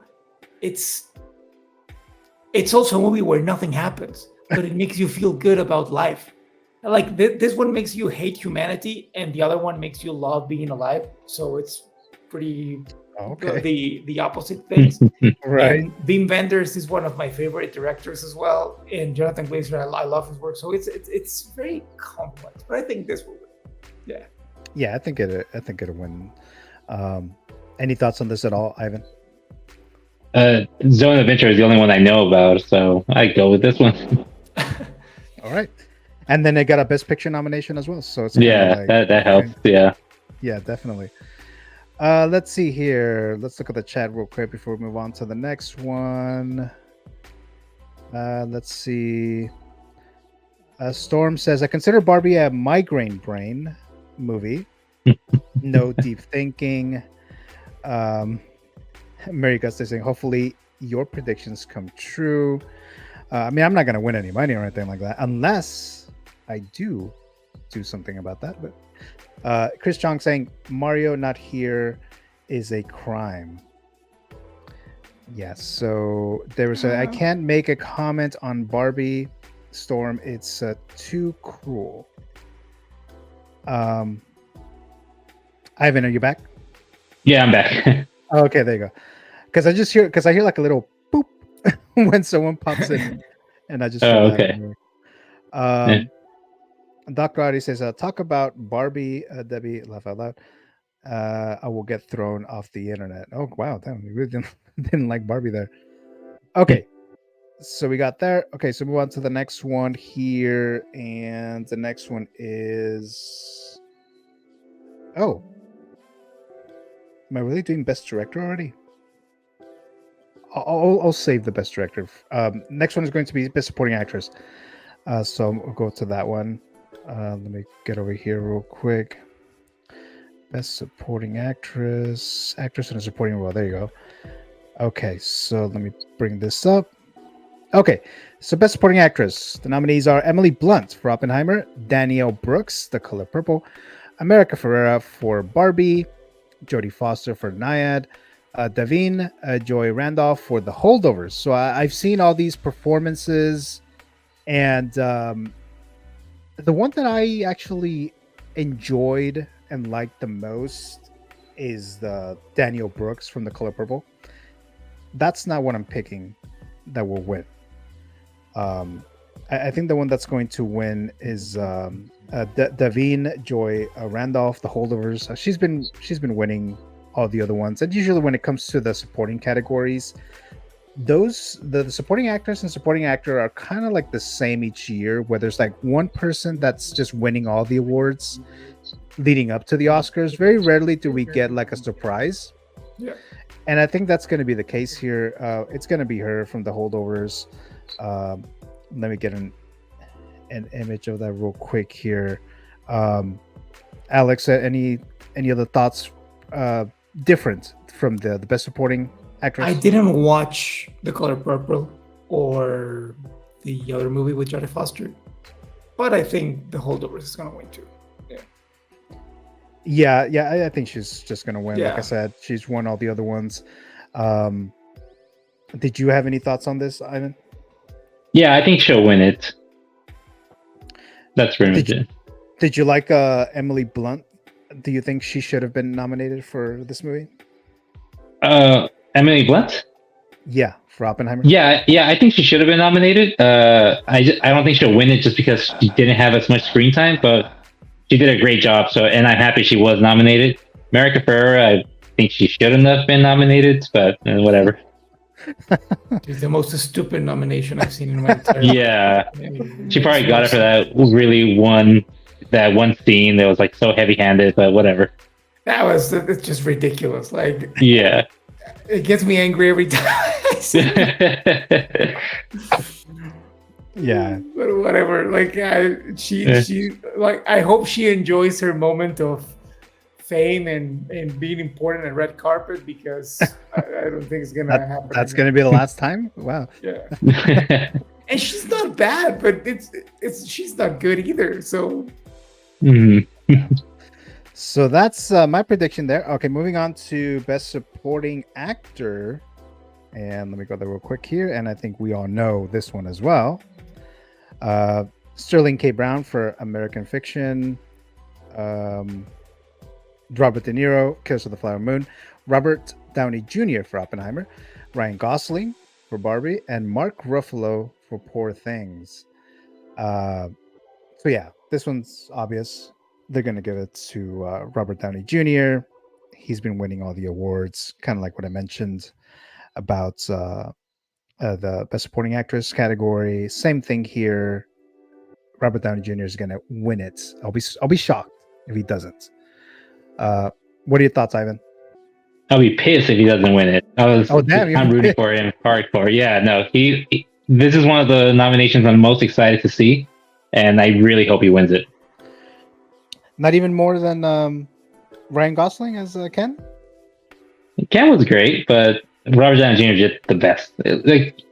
Like his role, it's so important for the movie. You know, and his acting was amazing. And I'm just happy he did something like this great, after, because he hasn't really done much, right? Recently. Well, he did that Dr. Dolittle movie, which no one really cared for. Yeah, I forgot about that. But no, he did an amazing job in this movie. He carried it a lot too. Alex, your thoughts? he is winning, but I wouldn't mind if Mark Ruffalo wins. He did a great job there. Like, it would be between the two Avengers. Yeah, he was definitely different in this movie, because he's been nominated 2 other times, and the other 2 times he just kind of seemed like Mark Ruffalo, both of those times. But with this one, with Poor Things, I did see a little bit more range. Yeah, you see him really getting into a different character. It's just not the same as always. Yes, definitely. Yeah. But Robert Downey Jr. deserves it. You know what? Like, he played the same character for 10 years, and people started to doubt about his range as an actor. Mm-hmm. And he proved everyone wrong. Like, he did that movie with Robert Duvall about the judge, I think it's called. Oh, The Judge, yeah. And he did a pretty good job. But here it's like, don't mess with me. I'm still a great actor, not just because I'm doing Marvel movies. I lost it. You know? Mm-hmm. Yeah, it's a good way to do it, because like you said, after leaving the MCU, like, what is he gonna do? Oh, he's gonna win an Oscar. That's what he's gonna do, right? But so that part's cool. I mean, that part's cool. So he's gonna win. That's my prediction. I'm sure that's everyone's prediction. So let me go into the chat again here. Let's see. Where is it?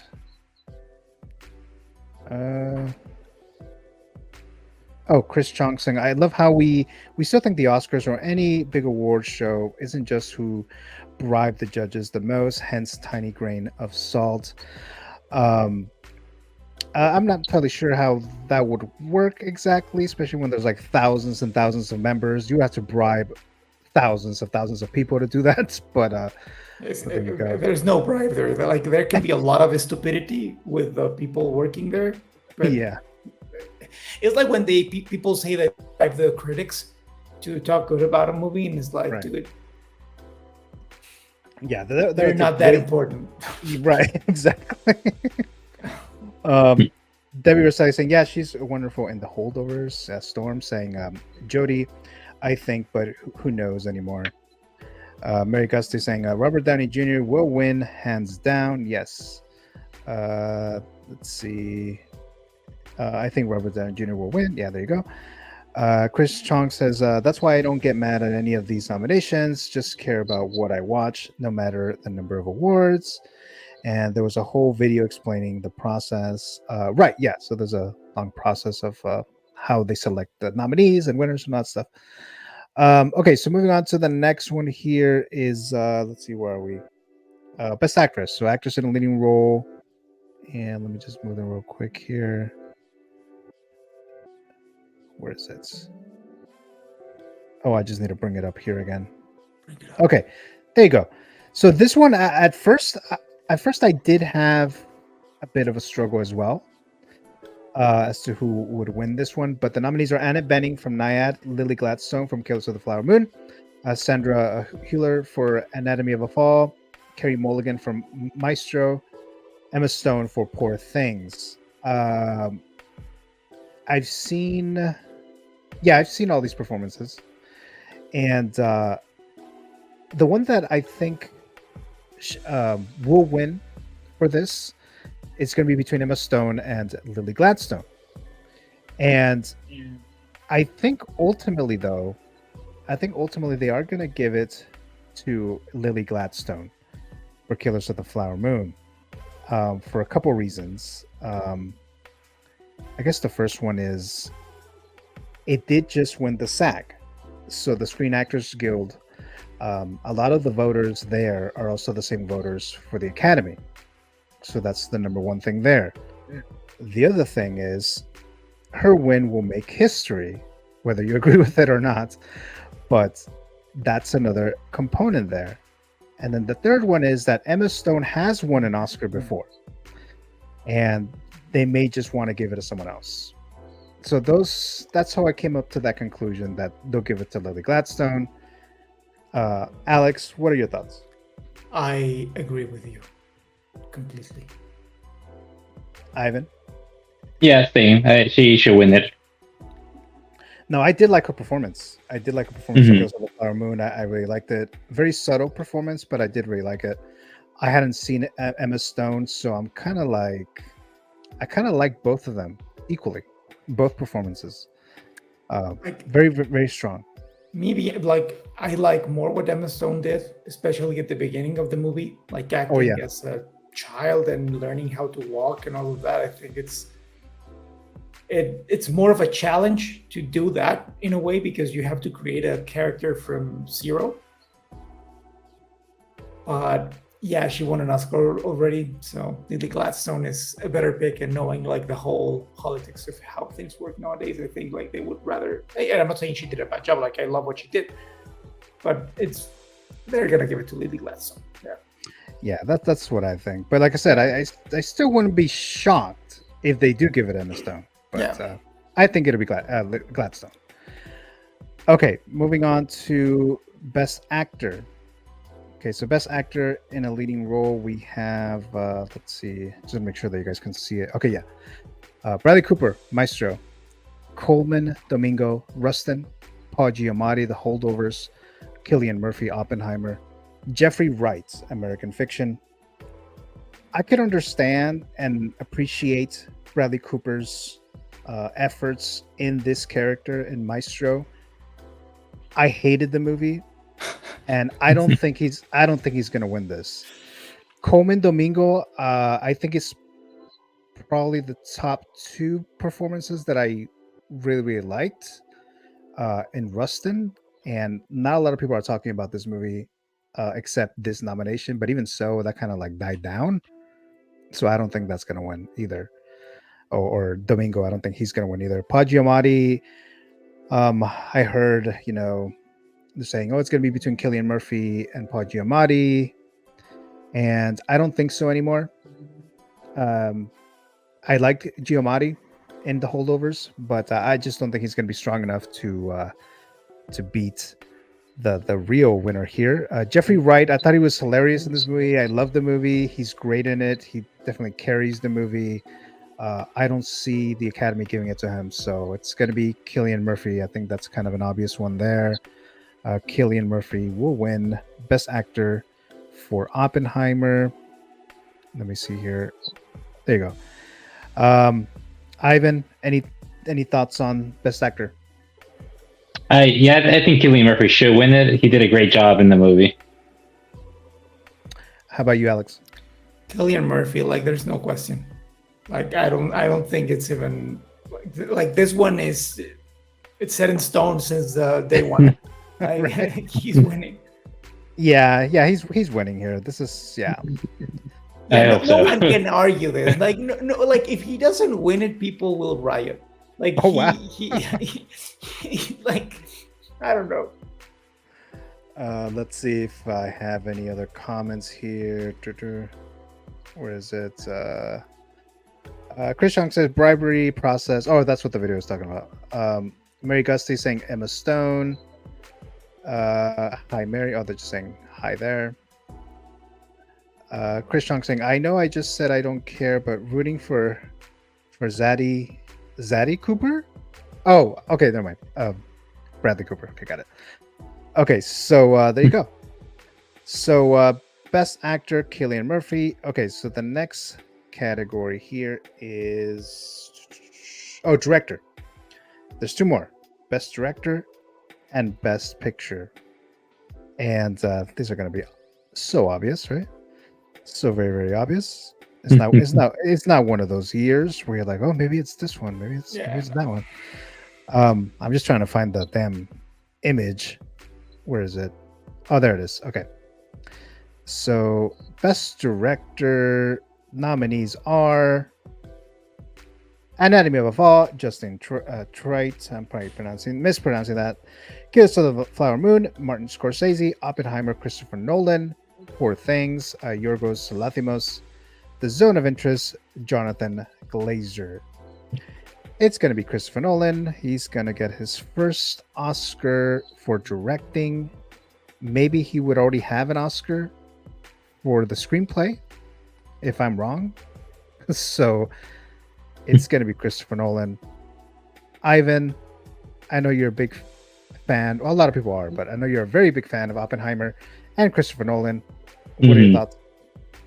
Oh, I hope he wins it. Like, he deserves it for this movie. Like, and if he doesn't win it, I don't think he ever will, because this is such a great movie. So that's his only shot to get this best director. It's not his only shot, it's his best shot. And if he doesn't win it, oh my god. Like, he would... I can't imagine what other movie he would make in the future that would finally get him his best director. Memento 2. Just kidding. Alex, what are your thoughts, Alex? He will win, most likely.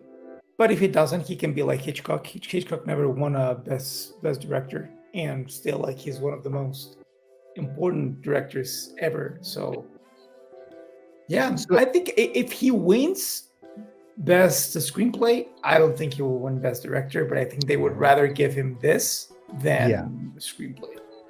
I think so too.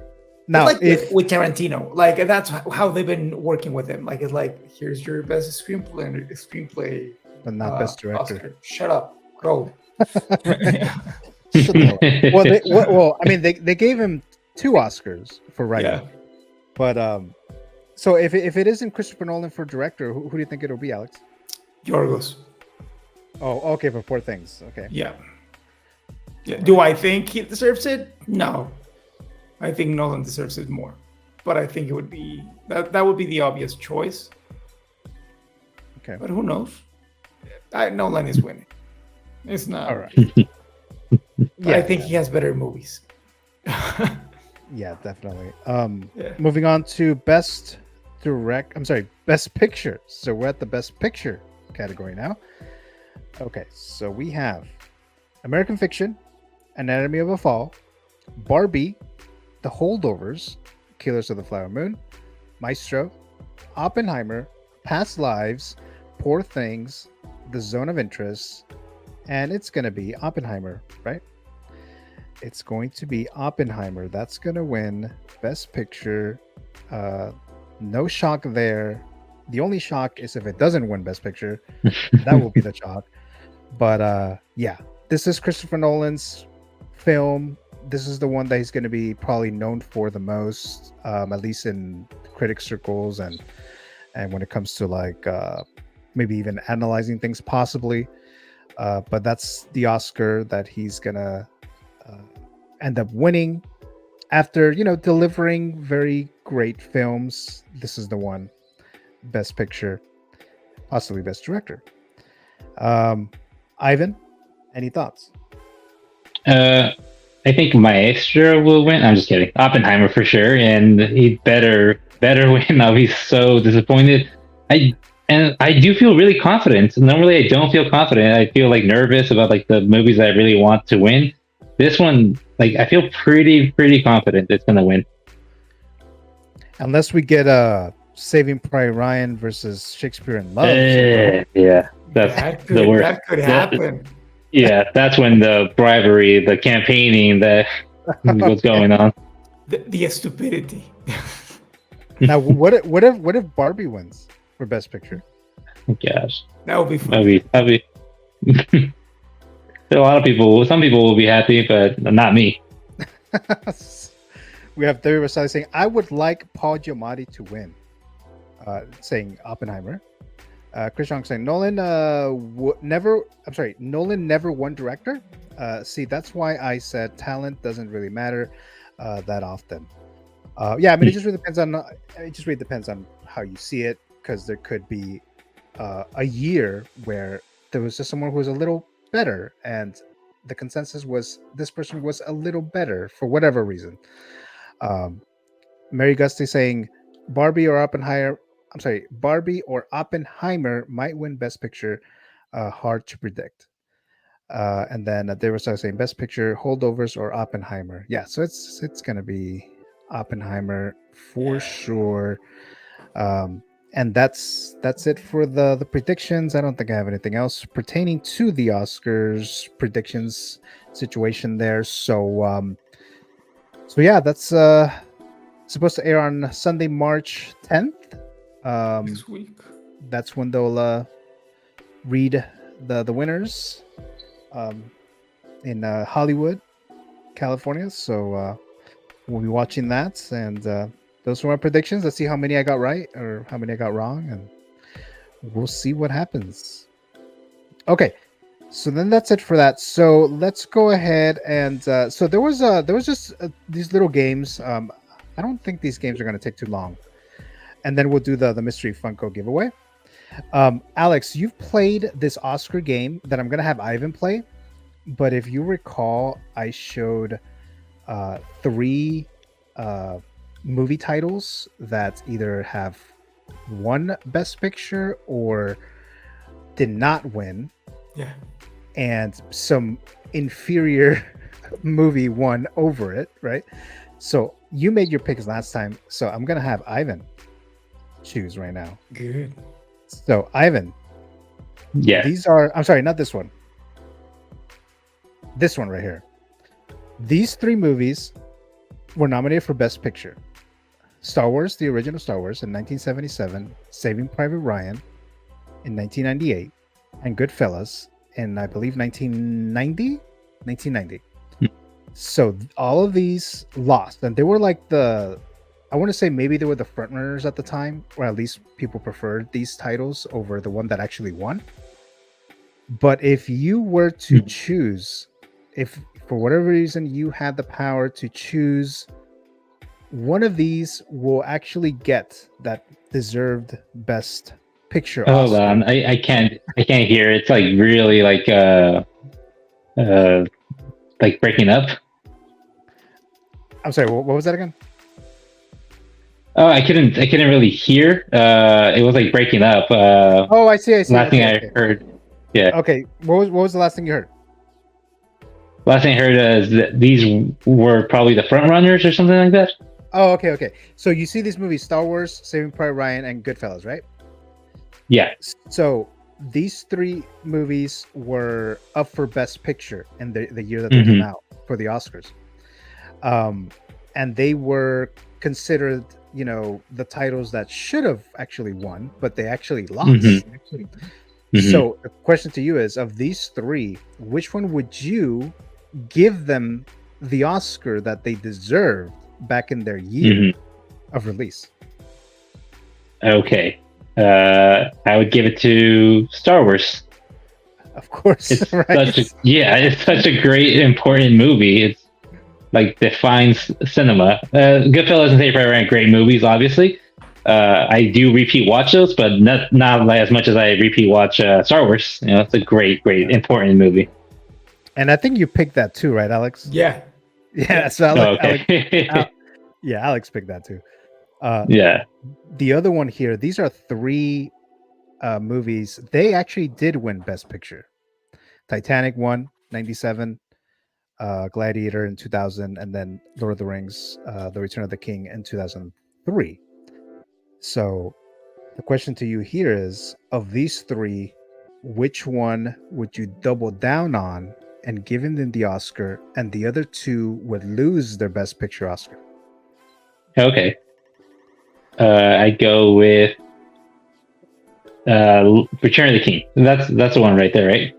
Right, Return of the King. Yeah. Yep. Yeah, Return of the King. Double down. Yeah. All right, there you go. Return of the Queen. Return of the King. I know. Return of the King. And then Alex, you picked Return of the King too. Yes. So when he Oh, played, nice. he picked that one too. So Oh, both cool. of you there. Okay, so now of the six, which one would you either double down or give an Oscar to, but the remaining would lose their Oscar if they're the winners before, or they just never won it? So basically you're handing over an Oscar to one of these six. Which one would it be? Okay. Shoot. Yeah. Yeah, I think Alex had struggled last time too. Yes. Yeah, I when was you- sweating. Yeah. Shoot. I don't know. Right. I guess right now I'm really I'm more into Lord of the Rings than Star Wars right now. Like it changes all the time, but I go with Return of the King. Okay. So you Yeah. picked Return of the King, and I picked the Actually- same thing. you did, right? Yeah. Yeah, I think you did. Oh wow. Yeah. Yeah, because I was trying to Nice, that's remember. cool. Wait, I was trying to remember. Like, yeah, I think Alex picked Return of the King as well. Yeah. So Hmm, these are, nice. you know, Sorry, Star Wars. yeah. So Mhm. these are all great films. So yeah. Yes. So Yeah. I just wanted you to play this. I want to see what you would choose. Oh, and okay. you did Cool. the same thing as Alex. So there you go. Yeah. Nice. Let me look at the chat again here. Let's see. Mary Gusta saying Star Wars should have won. Yes. Dr. Already Sideshows Collector saying go with Star Wars. You will. Hope you get a lot right. Lord of the Rings, says Dr. Oddity. David was saying yes, Lord of the Rings. Mary Gusty, Lord of the Rings. Lucifer, That's So Tough. Jeez. And yeah, it was all six of them, right? Yeah. Chris Chong saying people say Titanic was overrated, but I thought it was fantastic. I mean, I liked all these movies. I like Titanic too. I love that. Yeah. Yeah. I love Titanic. Yeah, I liked all of them. Chris Chong saying, and this is coming from someone who doesn't like romance movies. Yeah. So yeah, and I think Titanic is it's great. yeah, and I think it's even more than a romance movie. Yeah, like the main thing is a romantic story or whatever, but Mhm. we're also watching it for all the other stuff that happens in Titanic. So Yeah. all right, so that was that. Okay, so there's another game here that you are going to play, Ivan, real quick here. Alex is going to play it after you. Although Alex is Okay. going to be Alex's version is going to be a little different because he's played this like twice, I think, already. Okay, so this one is called Buy, Rent, or Destroy. Okay, so Mm. they're movies or franchises. So either you will buy the movie, either you can watch it forever. It is your film. It's for you to keep forever. Rent, that means you could only watch this movie or this franchise or whatever once every 5 years. Destroy means you are destroying this film and anything connected to it. And then I'll tell you what exactly it'll be connected to. So you're going to have three choices, Ivan. Okay. And I'm going to give you those three choices. You don't have to guess right away, but I'm going to review them one by one. Okay, so this is your first one, Ivan. All right. So Halloween. Ooh. So that's the franchise Halloween. Now, anything connected to the Laurie Strode Halloween. Mm. So if you destroy it, that's the versions you are destroying. The Laurie Strode versions, right? So obviously not Halloween 3 and 4, 5, and 6, right? Hmm. Yeah. So you can have those if you do decide to destroy Halloween. So Okay. it may not be super hard for you, but that's one of them. The other Okay. one is The Dark Knight. So that's the Dark Knight trilogy. Mhm. Batman Begins, Dark Knight, The Dark Knight Rises. So if you destroy this one, you're connecting the whole trilogy. Okay. Again, the last one is the Grand Budapest Hotel, all Wes Uh, Anderson movies. All right. So those are your choices. Let me look at the chat. Let's see here. Storm saying Titanic, I guess. I love it. And Return of the King. Dr. Artie, I'm already going to destroy Barbie. Okay, so not even an option. Debbie saying my stream is behind. Yeah, Debbie, I really don't know. You mentioned that every time we're on a stream. I don't know what that means. You do know that you do have like a 30-second delay. Everyone does. I'm not sure if that's what you mean, but Mary Gusty says buy Dark Knight, rent Halloween, and destroy Budapest. That's Mary Gusty's recommendations there, Ivan. Mhm. Have you made a decision, Ivan? Yes. Okay, so I'm gonna go with buy Halloween because I watch those every year, or especially during the Halloween season. Rent Dark Knight because I think I watch it. I watch all three of them like once every 5 years. And destroy Grand Budapest, which hurts a lot, but if I have to, those are my choices. Okay. All right. So now I wanted to make it a little hard for you, but I also didn't want to make it super hard because I was thinking of some other stuff to throw in there, and I was like, no, let's not do that for the first one. Oh yeah, okay, thank you. But in the next time, it'll progress and it'll be worse. It'll hurt a lot, I'm sure. Mr. Montano, of the choices that Ivan got, what would you do? Buy the Dark Knight trilogy. Rent. Sorry, go ahead. Buy the Dark Knight trilogy. Rent Halloween. Destroy Wes Anderson. Oh, okay. So not a fan of Wes Anderson, Alex? I like him, but I think people give him too much credit for. Okay. All right. So Like that was he has some nice style. Like he's a very visual director, but sometimes for me it's like, yeah, come on, like there's better people out there. all right. So that was Mr. Montano's. Let's look at the chat and then we'll get into Alex's choices there. But I love this movie. I love the Grand Budapest Hotel. No, yeah, it's so good. I love it. But some of his other movies for me are like, come on, like Darjeeling Unlimited. Like, for me, it's like, yeah. They were saying bye Miss Araceli. Thank you very much for dropping by there. Dr. Artie saying buy Halloween, rent Dark Knight, and destroy Budapest 2. Chris Chong saying buy Dark Knight, rent Halloween, watching with other people because I'm too scared to watch by myself. Destroy Grand Budapest because never watched it. Laugh out loud. Dr. Artie saying I thought Movie Canon was going to show 3 horror movies and break my heart. Oh yeah, man. And I could have done that because Ivan's a big horror fan too. So maybe in the future. Storm saying buy Halloween. Okay, so now we're going to get into Mr. Alex Montano. Now, Alex has played this version twice, so I didn't want to do this same exact thing. So what I'm going to do with Alex is, if you see Alex's background, he has a lot of collectibles. Very cool collectibles. Okay, so here's your first one. So your Darth Vader helmet, and then I don't know the name of the actual who made this replica, but same idea. Buy that's made by EFX. Okay, there you go. So obviously you buy it, you can keep it. Rent, that means you could display it and look at it every 5 years, or you would have to destroy your collectible.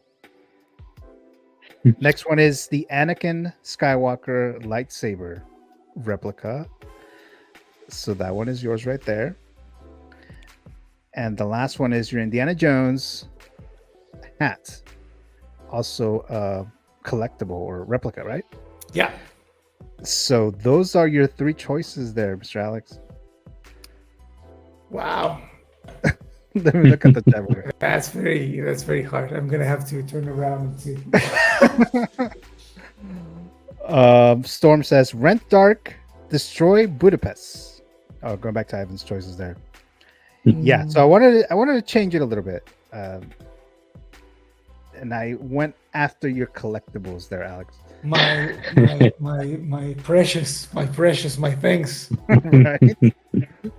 Actually, I have that hat is on the way. That's from Herbert Johnson. That's from Oh, Dial of okay. Destiny. Yeah, that's on the way. I should have it in a couple of months. Oh, damn. There you go. But- And I know you have other lightsabers too, but Yeah, I have that one. That's from Master Replicas. I have it right there.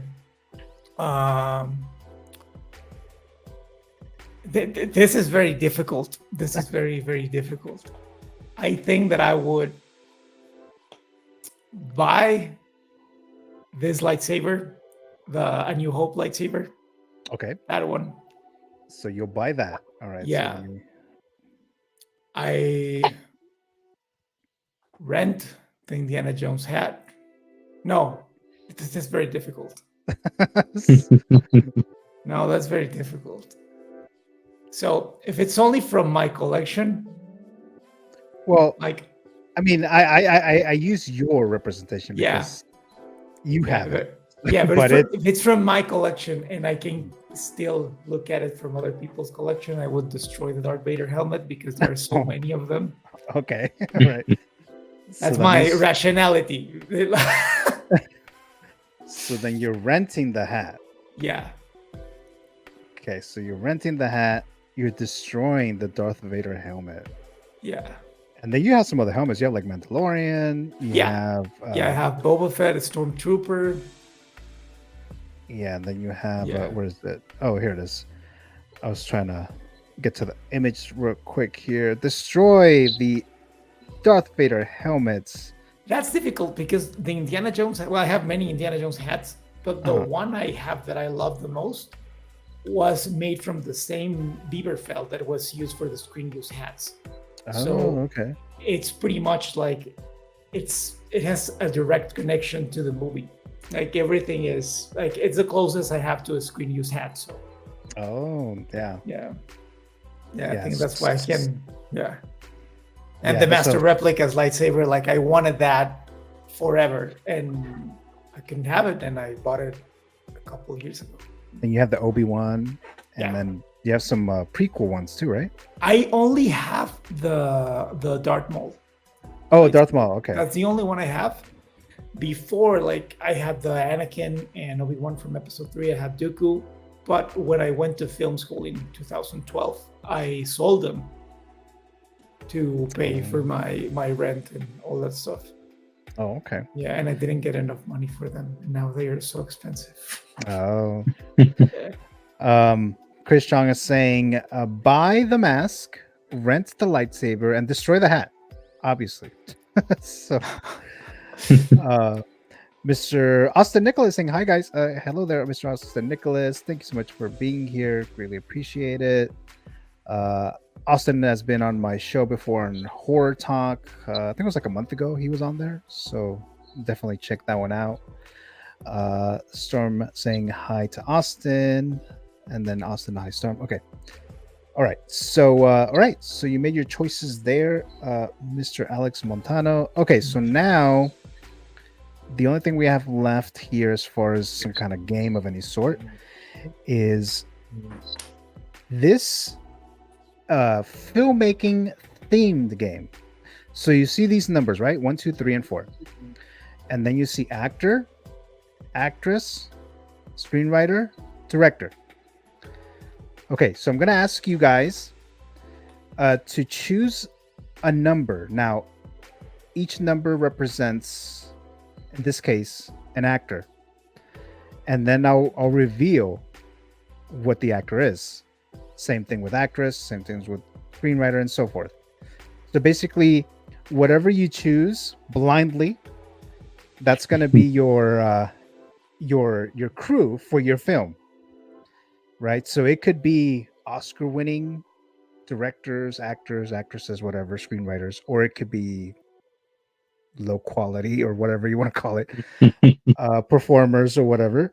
So obviously, this is going to be completely blind for you, but then we'll show you what you got. So I don't know how you guys want to see which one wants to go first. If you want to volunteer, or you want to, or I can give you a number. I'll go first. Go. Okay. All right. So let's start with actors. So, and you understand like how it works, right? Yeah. Okay. All right. So you just pick 1, 2, 3, or 4. Okay. I'll go with 4. Okay. So then that's already taken. So then, Alex, what are you going to pick? 3. Okay. All right. So we have, and then try to remember your name, but I'm sorry, your number. So Okay. Ivan, you said 4, right? Yeah. And then Alex, you said 3. Yes. Okay. All right. So I'm going to reveal who you guys got, and then we'll move on to the next one. Yes. Okay. So Alex got Harrison Ford, and then Ivan got Pete Davidson as your Oh gosh. as your leading. So he's leading your movie as the lead actor there. Okay. Now we're doing actress. Let's begin. Let's start with Alex this time. 1, 2, 3, or 4. 2. 2. Okay, so Alex got 2, so that's gone. Ivan. I'll go with 1.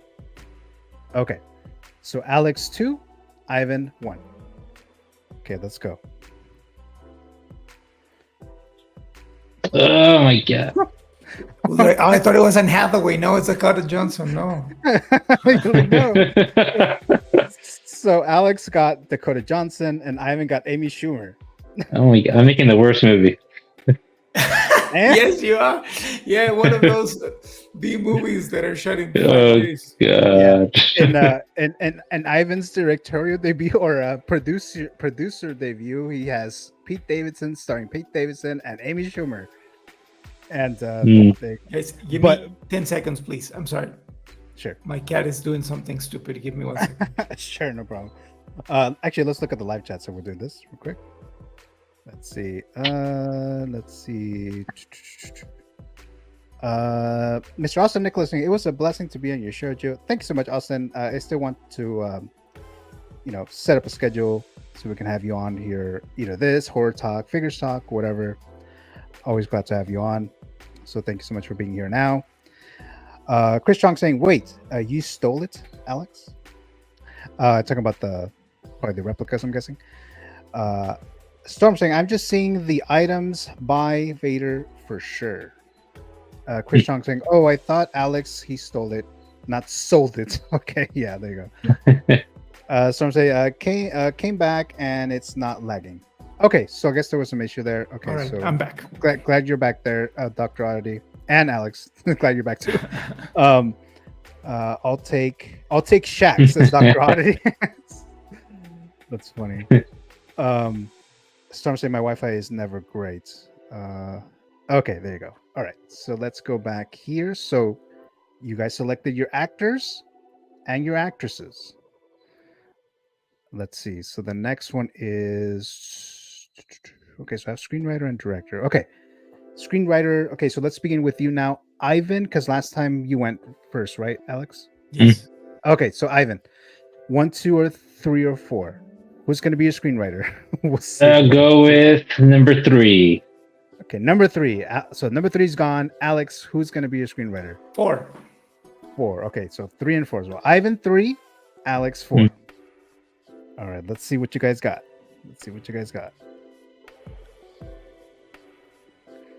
Oh, Okay, so who picked 4? It was you, Alex? I got Tommy Wiseau. Oh, you got 3. Yes. So Alex got Tommy Wiseau from The Dude, Room. I'm gonna have the best movie in the world. wait, didn't I pick 3? Wait, did you? I don't I'm remember. confused. I don't remember. Yeah, I picked 3. Oh, then I Okay. picked 4. Then I Okay, picked okay, four. okay. Yeah. Okay. All right. So Ivan, you got Tommy Wiseau. That's just You have the right. best cast and writer in the world. Damn. Look at who you picked. Pete Davidson, Amy Schumer, Tommy Wiseau writing your script, and Alex got Greta Gerwig. She's gonna write the screenplay for Alex's movie. Not bad. Not bad. All right, let's see here. Feezy's Figure saying, "What's up, fellas? Cinephiles, a physical media Feezy. forever." Hello there, Feezy. Thanks so much for being here. And yes, physical media forever, right? Saying hi to Feezy right there. Okay, so the last one here is director, right? So let me get over there. Director. All right, so let's begin with. Would it be Alex this time? Yeah. Right. So 1, 2, 3, or 4. 2. Okay, 2. Alex picking 2. Ivan. Let's go with number 1. Okay, so Alex 2, Ivan 1. Hopefully I remember this shit. Okay, let's see who you guys got. Alex 2. God. Ivan got Getting 1. a pretty good movie. Damn, so Oh, man. Alice got Dennis Villeneuve, and Ivan got Tommy Wiseau again for directing. Wow. Your It's movie. like it was set up perfectly. I can't wait to see that movie. So Ivan's movie stars Pete Davidson and Amy Schumer, and it's written and directed by Tommy Wiseau. So there you go. Nice. And Alex, you got Harrison Ford, and Yes. What was the actress that you got? Dakota Johnson. Oh, Dakota Johnson. Okay, there you Yeah. go. So, and then your writer was Greta Gerwig, Yeah. and director Dennis Villeneuve. So you did pretty well. So there you go. Yeah. Pretty interesting movie. Doc Roddy says, "I'm making a Kazam sequel with Shaq." So I refused to watch that, but when I was growing up, I was like, I'm not gonna watch that. Oh gosh, there. All right, so there you go. So that was that little game there. Okay, so that's it for the games. I don't have anything else. So now I'm just gonna do the giveaways, right? So let's see here. Okay, so I have enough people now. So the people who are in the chat right now, if you would just say that either you're a subscriber or a follower to the Movie Canon YouTube channel or the Instagram page, so I know that you're interested in this mystery Funko Pop winner, must have an address within the United States, and obviously I already mentioned all the other stuff there. And so the Funko winner will be selected by a trivia question. So I'll tell you guys what it is in just a bit here. And let me see here. Okay, so I have a lot of you guys saying that you're subscribers and followers. So we got that. Mr. Yomo as well. Okay, so they will be a trivia question here. And whoever answers this first, then will win, okay? So let me just double check on something real quick here. Alex, did you want to add anything at all today regarding what the topics that we had? No, man, it was fun. Like, I think we covered everything. It's been a fun show. Okay, and then Ivan, any thoughts yourself? Thoughts? I promise to watch more movies next year for the prediction. Okay, all right. Yeah, so all right, so we have a few more here. Good luck all, says Feezy's Figures. All right, so we got that. Okay, so I'm going to ask the question, okay? So hold on a moment here. So whoever answers this first. Where did I put it? Hold on a sec, guys. Hold on a second. Where did it go? Oh, here it is. Here it is. Okay, here we go. Okay, so the guys who are trying to win this again must have an address with the United States and be a subscriber and all that stuff. So here's the question. Whoever does this first, you will win the mystery Funko. So here we go. Name at least 2 actors who were nominated this year and have played a character in the Marvel Cinematic Universe. So I'll ask the question again. Name at least 2 actors who were nominated this year and have played a character in the MCU. And when I mean actors, I mean like actors or actresses, male or female, doesn't matter. So give me your answer in the chat. And then if you're first, then you won the mystery Funko.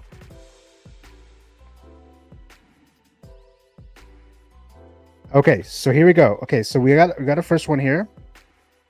Dr. Artie says Robert Downey Jr. and Chris Hemsworth. Okay, so Chris Hemsworth has not been nominated for an Oscar this year, so unfortunately that is not correct. Chris Chong says Robert Downey Jr. and Mark Ruffalo. Yes. Chris Chong got it.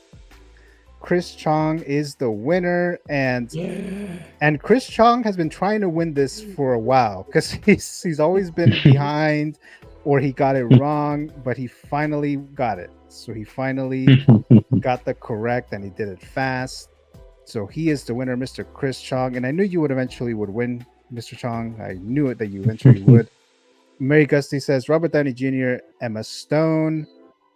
Well, Emma Stone hasn't been in the MCU.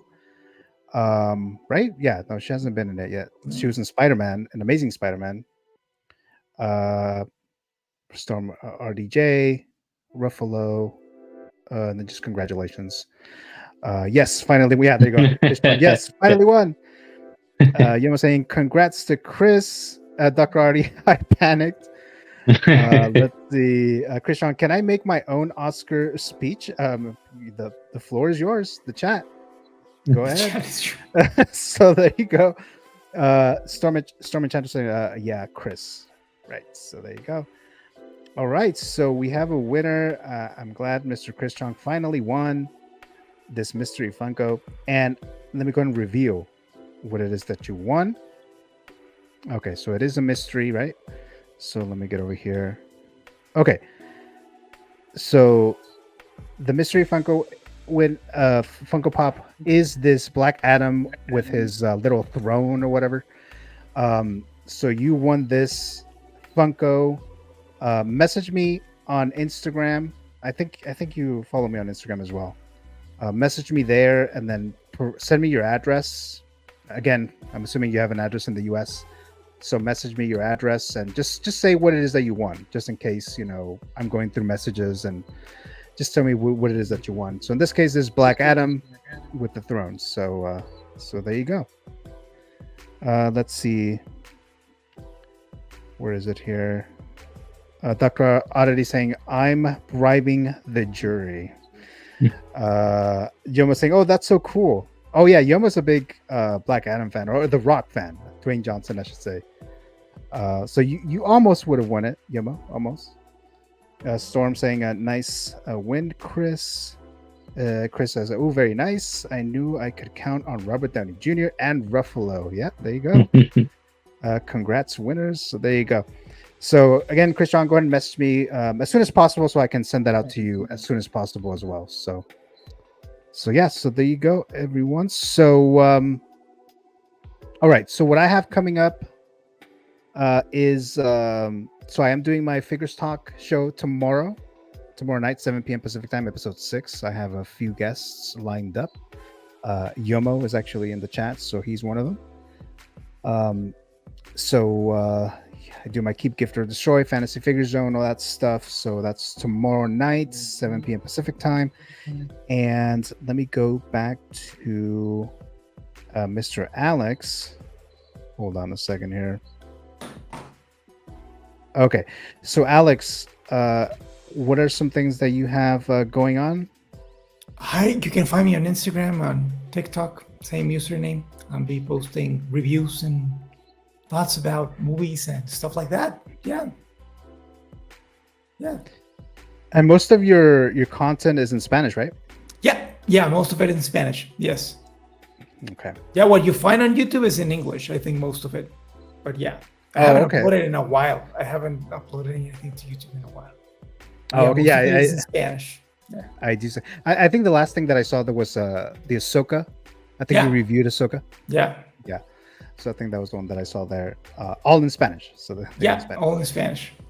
Let's see. Chris Chung saying, I'd like to thank the movie canon, Alex and Ivan, and all my fans in the chat. So there you go. Congratulations, Chris. Congrats. Congrats. Congratulations. You deserve it more than anyone. You gave your 110%. So there you go. All right. Storm saying, have a wonderful week, y'all. I want to make Figure Talk my favorite wrestler.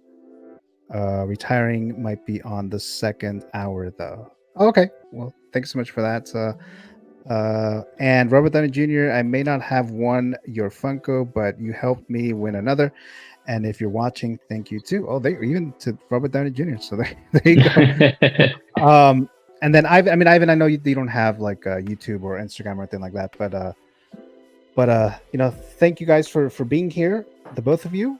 Thank you for having me. I know, Ivan, you've been on my show for many years. Not so much recently, but you have been for many years. And then Alex, you've been on my show as of this year a few times. So Yeah.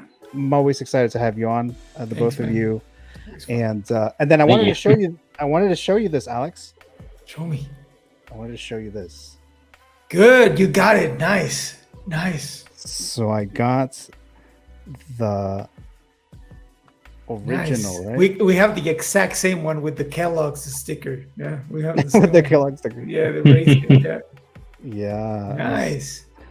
So the VHS right there, not altered or whatever. Yeah, the last unaltered VHS cut. Yeah. And then I also got this because I was like, I'm Nice. just getting all these right. Dude, mean, I they're all think those are the same. The first prints, right? The first VHS prints, I think. Nice. And then Oh, those boxers are so cool. so there you go. VHS. Now I have to buy VCR again. So Buy one. I'm not opening mine. Like, I love to see the Kellogg sticker. Yeah, I like. yeah, it. I think I'm gonna keep it like that too. Actually, actually, let me minimize myself from there. Okay, there you go. All right, so I just want to show you that because I know I got Nice. the idea because you showed this in another stream, and I was like, oh, I can get this like man. now. So I went in and got it. So I almost get the VHS Terminator box set that Blue showed that day. oh, you But did? I wanted to buy it, but I also wanted to buy other figures. So I was like, you know what? I'll get the figures first, and then I'll get the Yeah. Terminator box set. Yeah. Yeah. All right. So thanks for that. Let's see, Storm saying Ken missed Sting's last match, Gio. Although I'm on the EST time. Great show, guys. Thank you so very much. I still have VHS. I taped. Okay, so you still have VHS, yeah. Yeah. Okay, so I think we're done here. So again, thank you so much, Ivan and Alex, for being my canon Thank you. Thank you for having me. for today. So you guys are the canon council. I forgot to do this earlier, but there you go. You guys are my canon council for today. For the guys in the chat, thank you so much. I'm gonna do another mystery Funko next week. So far, I'll be doing them weekly. We'll see for how long, but so far I'll be doing that. Make sure to watch Dune Part 2, the Yes. biggest screen, biggest speakers everywhere, and go ahead and do that.